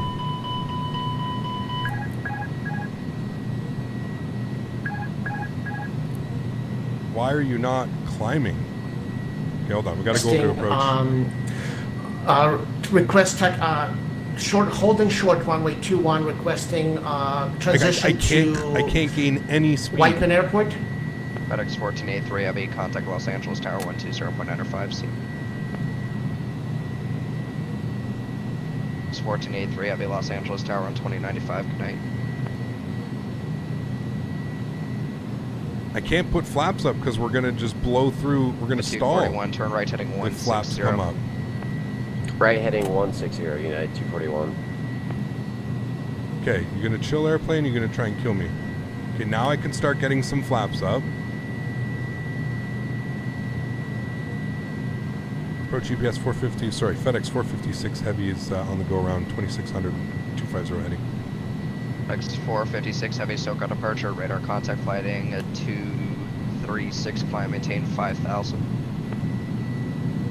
Sorry, can I get that heading again for you, FedEx 456 Heavy? FedEx 456 Heavy, 236 and 5,000. 236, 5,000, thanks. FedEx 456 Heavy. FedEx 456 Heavy, you want to try the ILS again? A-firm, we're going to go for the ILS. UPS, sorry, FedEx, wow, 456 Heavy. Intercept the runway 25 left, localizer. Okay. 220, intercept wants me to 25 left, 5,000. localizer, Jesus, dude, this is a fucking disaster. Pardon my French, sorry. That was, I don't... Can you tell we don't go around very often? Jesus, dude. Holy man. Heading 080, vectors to final. Left turn 00, FedEx 456. All right, he's going to get us back around. We're going to redeem ourselves with that one. That was, 257 kilo. I don't know what it is, dude. Flying into LA, I just always have the worst. I always have such a hard time flying into LA. Okay. I'm going to keep my speed at 210. November 2 Echo Lima. And we're going to put slats out. We're looking good. About 10 I don't. maintain 2,600. So I don't know why we couldn't stop there. Or sorry, why we couldn't climb. I don't know why we couldn't gain any speed. That was really weird, man. And like when I shoved the throttles forward, I'd land this airplane with auto throttle on, but when I shoved the throttles forward, it wasn't doing anything. Is that for FedEx 456 Heavy? 0703. Aircraft that just Yeah, it departed wasn't Santa doing Monica, anything. SoCal departure, say intentions. But, SoCal approach Cessna 739 at Delta That was, X-ray going to Whiteman Airport. Sheesh. That was real interesting. Cessna 9 Delta X-ray, SoCal departure. You can't just Real depart Santa interesting. Monica like that. You have to get clearance from me. Okay, so we should still have all of this in here. 1262, contact Los Angeles Tower 120.95, good night. I think he's going to send us on the other side and then back around. Should be good. 241, contact We haven't Los had one of Angeles those in a Tower long time, man. 120.95, good night. That was 20.95. that was special. United 241. That was real Rock special. 71, expect a visual approach. Not only did we Montgomery. almost stall out the airplane, but we absolutely smashed into the runway too. But I didn't mean to touch down. That's the worst part. Red Rock And I got the trim all out of whack because the weather updated on short final, and oh man, I just flew that so poorly. Not blaming the airplane at all. That was all on me. I was just piss poor, very terrible piloting skills right there. That was not good, not good at all. But it was what I feel weird about is the fact that I could not, even though the auto throttle was on, when I pushed the throttles forward, I thought that should disengage and should at least allow for a toga, which obviously didn't. So we have to remember that next time. 7,100 descending. We got to remember that we have to disarm the auto throttle and then spool them back up. Because my goodness me, dude, that was scary. 241, contact Los Angeles Tower. Can we get some blame Dans? Yes. I feel like we should blame Dan. United 52, climb via the summer 2 departure. Oh my god, dude. Yes, summer 2 departure, United 52. Not gonna lie, because of your reputable history with flight sims, I was very anxious and my stomach was turning when you couldn't gain altitude and airspeed. Citation It to was Echo Lima, weird, summer man. departure It request. was weird. I don't know why we couldn't either. Like we were, our engines were at like 99%. Maybe we were just heavy. Craft calling, stand by. Maybe we're just heavy, man. Number 257 Kilo Bravo, request is, I'm going to have your clearance soon, just give me 1 moment. Anyways, it's okay. No harm, no foul. This is why I'm a flight simulator pilot. Radar service terminated, frequency change approved. Not a real world pilot. So we're going to come back around, we're going to redo the approach, and hopefully this time Twin Cessna calling, say again. it goes better than that. Why do you think it ballooned? The winds were just going crazy, man, and I had my trim all out of whack. So I was trying to counteract the wind update with trim, and I over-trimmed the airplane, so when I went to flare, the airplane just hit that ground effect, and it just ballooned right up. Yeah. So it's okay. It's all right. We'll go back. We'll recircle around. SoCal approach Cessna 739. It's funny that somebody X-ray asked me if I've ever requesting, landed and then gone Burbank around, and then transition that's to exactly Whiteman. what we do. We literally land and then go around. You're looking like that dude from earlier with almost stalled out on takeoff. Yeah, dude, it was scary, man. Like, it was not gaining speed. We weren't gaining altitude. We weren't doing anything. It was just kind of sitting there. But our I M1 understand. was at I like apologize. I was at 99%. Santa Monica trying to get a clearance to Whiteman. Twin Cessna It's 905, Juliet radar contact about 7 miles west of the Van Nuys VOR. You said you're landing. Especially Burbank. trims that are full hard forward or back. Yes, it was wild. Yeah. Twin Cessna 905, Juliet enter straight in runway 8. He got, do you like Project Flyer flight plans? And how do you get the flight plans? I use Flight Radar 24. Runway 8, clear to land. Flight Radar 24 is what I use. Sport Okay. 56.7, descend and maintain 3,600, reduce speed to 180. 3,600, speed 180, FedEx 456. No, All right, 739 180 on the Delta X-ray, speed. squawk 4670. 3,600 on the altitude. 4670, 9 Delta X-ray. This guy's yelling into his mic. All right. Station to Echo Lima, runway 24, taxi via Alpha.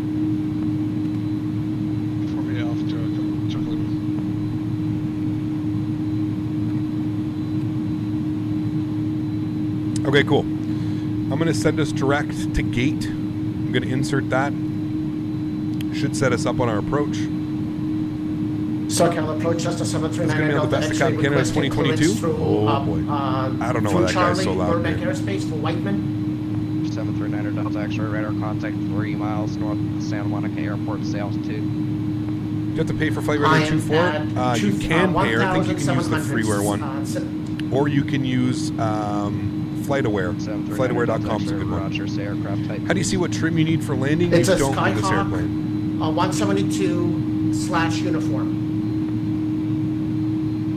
739 Dallas X-ray, Roger, persistent on course, remain outside Los Angeles, Bravo airspace. Remain outside Los Angeles Bravo airspace and maintain own VFR.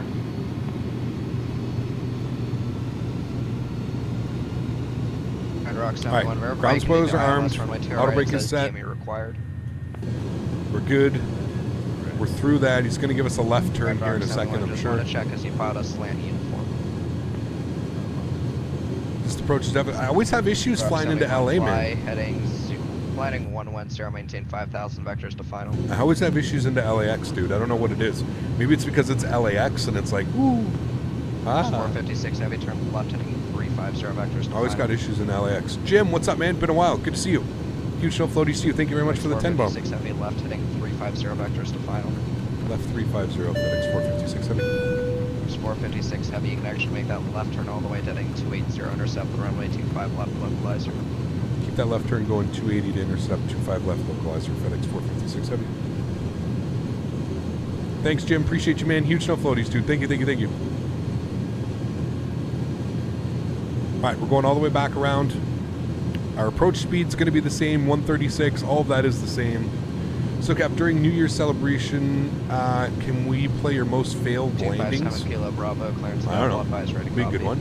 Go ahead, 7 Kilo Bravo. 257 Kilo What I do is I have a Bravo, button to refresh weather, and I do that before landing. 4,000, So do I usually, but I have that turned off, Captain Colorado. So you can actually turn it off. I'm going to arm our land switch again. There's 257 Kilo Bravo, Roger. So in Active Sky, in the settings, you can turn off update on short final, which I have off. About your 11 to 12 o'clock, about 5 miles eastbound. Hey Cap, good to see you again. Want to let you know that I got my track IR to work now. It's great to fly with 2020 again. Nice. Looking Awesome for news. traffic. What was wrong with it, Jim? Do you know? Delta X-ray.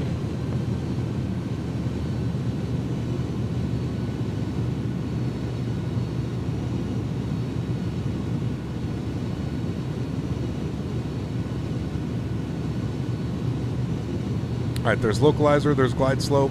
Beautiful. Journey.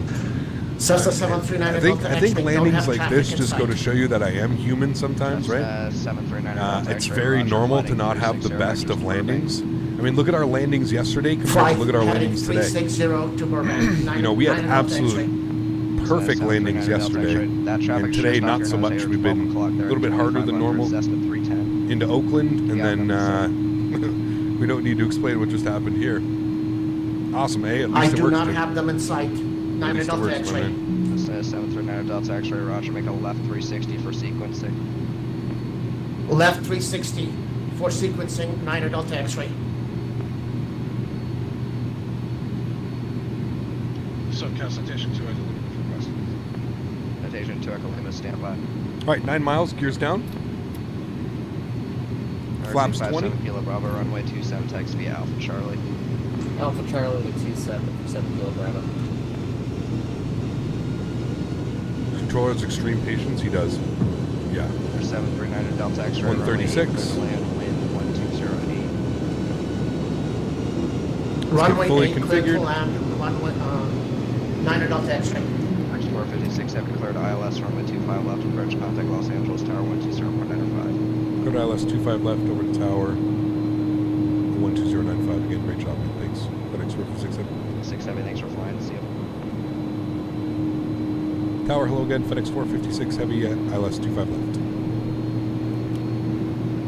FedEx 456 heavy, Los Angeles Tower, welcome back. Wind 25010, gust 20, runway 25 left, clear to land this time. 25 left, clear to land. FedEx 456 heavy, thanks. Winds updated on your 2 mile final last time.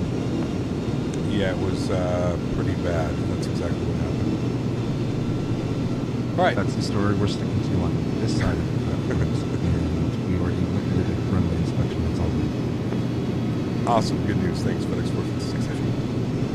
They did a runway inspection. All right, winds are gusting now, so let's have fun. This will be fun. Gusty winds. All right, my airplane. Enjoy the arrival, guys.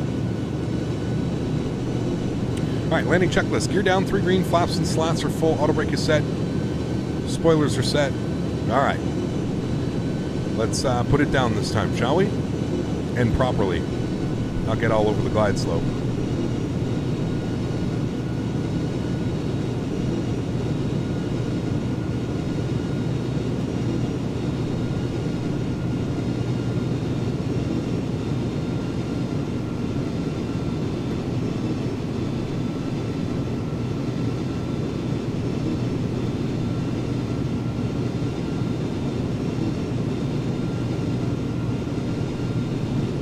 All our lights are on, we're good.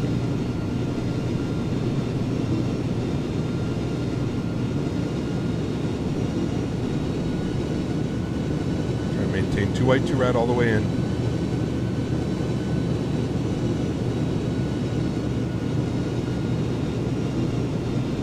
There's the weather update. There's the gusts. Gonna push us up, bring the nose down.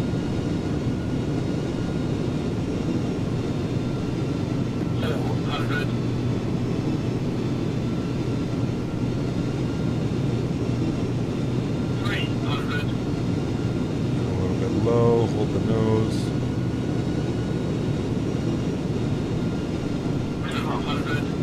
Continue. 100.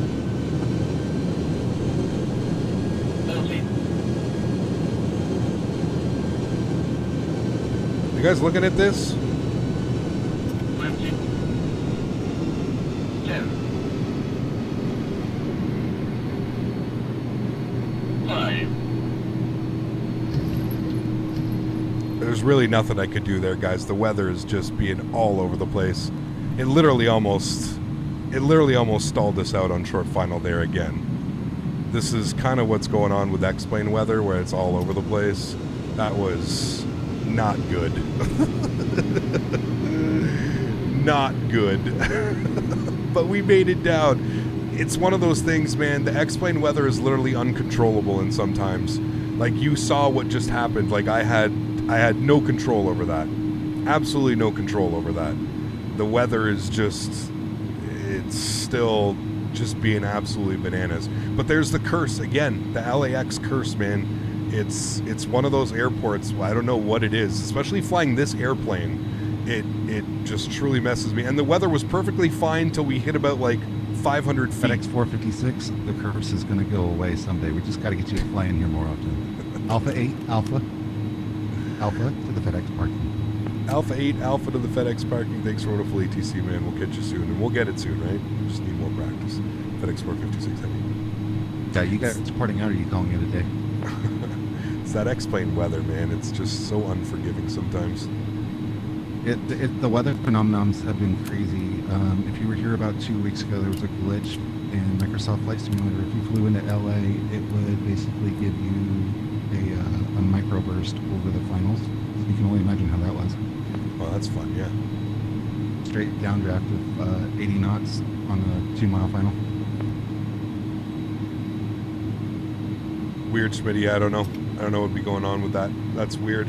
Anyways, we made it. We should have gone around again. But I mean, the weather's not getting any better, so what are you going to do, man?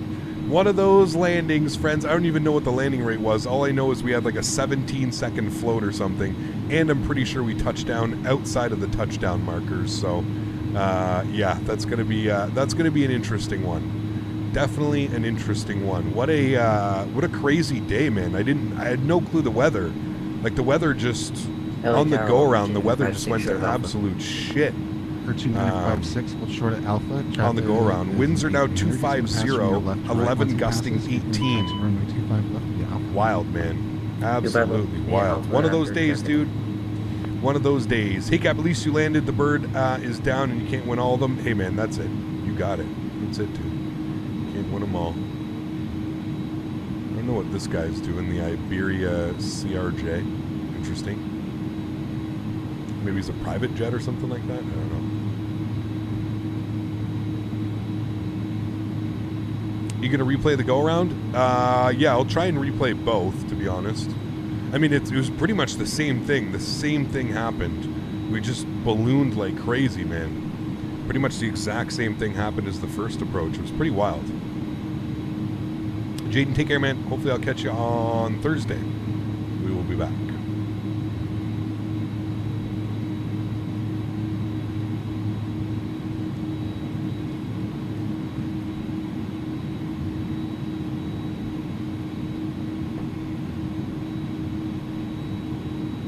Unforgiving X-plane wins. They'll get you. They will get you. Right, we're going all the way down here. Alpha 3 is where we're going in. We watch the go around? Yeah, we'll watch. We will watch. I mean, welcome back to X-plane weather. You always hear it. Benny, thanks so much for a $1 donation, man. Appreciate you, dude. Huge no floaties. Thank you, thank you, thank you. Appreciate the support. Benny says, I don't have it up. Give me a second. Benny says, hey, Cap, coming in late. Better late than never. You got it. Welcome, man. Hope you're doing well. Thanks for stopping by today. All right, taxi light's coming off. We're going to make our next right here into the ramp.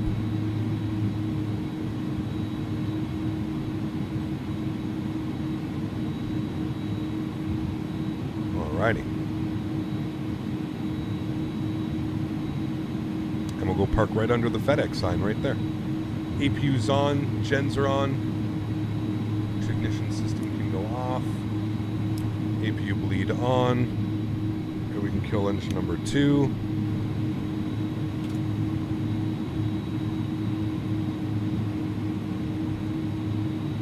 And we've got the marshaller here.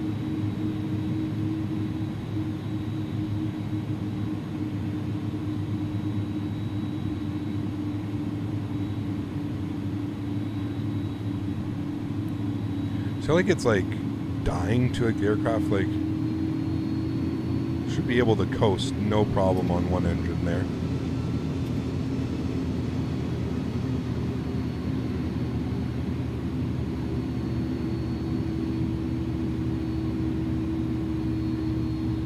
All right, there we have it. Sweet, park brakes on. Engine number 1 is off. Head upstairs. Beacon lights off. Seatbelt signs apparently were in the off position anyways. Probe heats are coming off. Wonderful. There we have it, friends. A very mediocre flight into LAX. Sorry, I apologize. Definitely not on the ball today. I mean, to be fair, I can't really be faulted for the X-plane weather. We've always said it. It's always been a thing that X-plane's weather is a little bit out of whack.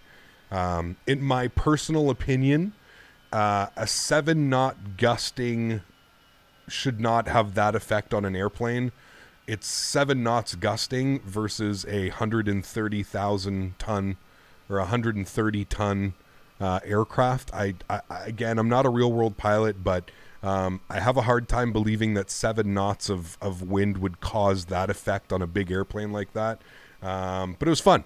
Either way, listen, again, today is just one of those days where it kind of reminds you that I am human. I know everybody's kind of used to like seeing these perfect buttery landings all the time that we get. And I think this is just a nice friendly reminder that we're all human. But I will tell you this, I do not miss X-plane weather. I will say that as a fact. As difficult as it is sometimes to land in Microsoft Flight Sim, it definitely, the weather feels just smoother in general. X-plane weather is just relentless. It is unforgiving at best. But there we go, friends. Let's go ahead and toggle replay mode. Toggle replay mode. There we go. It'll disconnect us from the VATSIM servers. Wonderful. Okay, so let's find the first go around. It's gonna be there.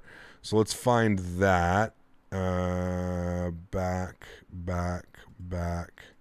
Okay, so here's the first go around. So here's where it's going to kind of, hold on, try and get us a proper view. Okay, so here was the first go around, and you can see how much it ballooned us. And again, that's not like, you know, it wasn't it's not like I over crazily ballooned the aircraft, but it was just that gust of wind, the wind gusts. And I mean, you'll see it here. So this was the first go around. And watch how much this wind just picks up the airplane and kind of just pushes us, all right? So there's the flare. Nice flare. Great flare. There's the wind. Literally, and you can even see when I put power into the... There's us stalling out. That's literally us stalling out because the airplane would not put the speed up. And then there's us trying to take off again. I'm fighting with the auto throttle right now. Fighting with the auto throttle. Fighting. So close to a tail strike. So close to a tail strike. And there we go. We're back flying again. I finally got control. Jesus, dude.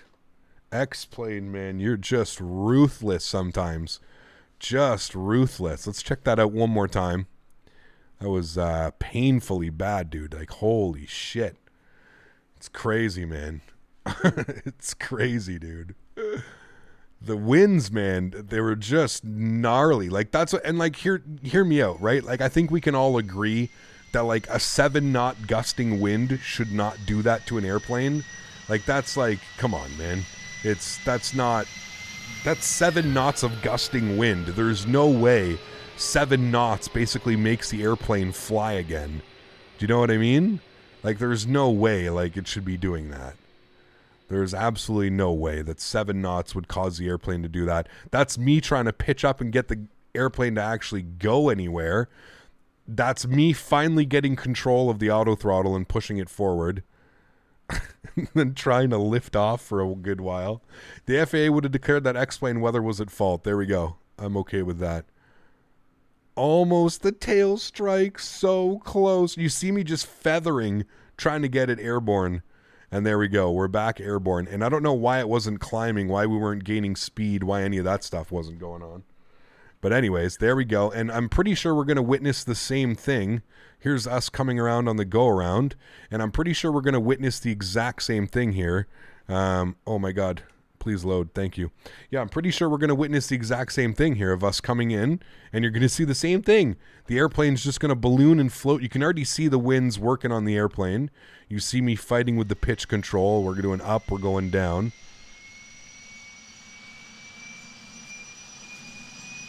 Calvin.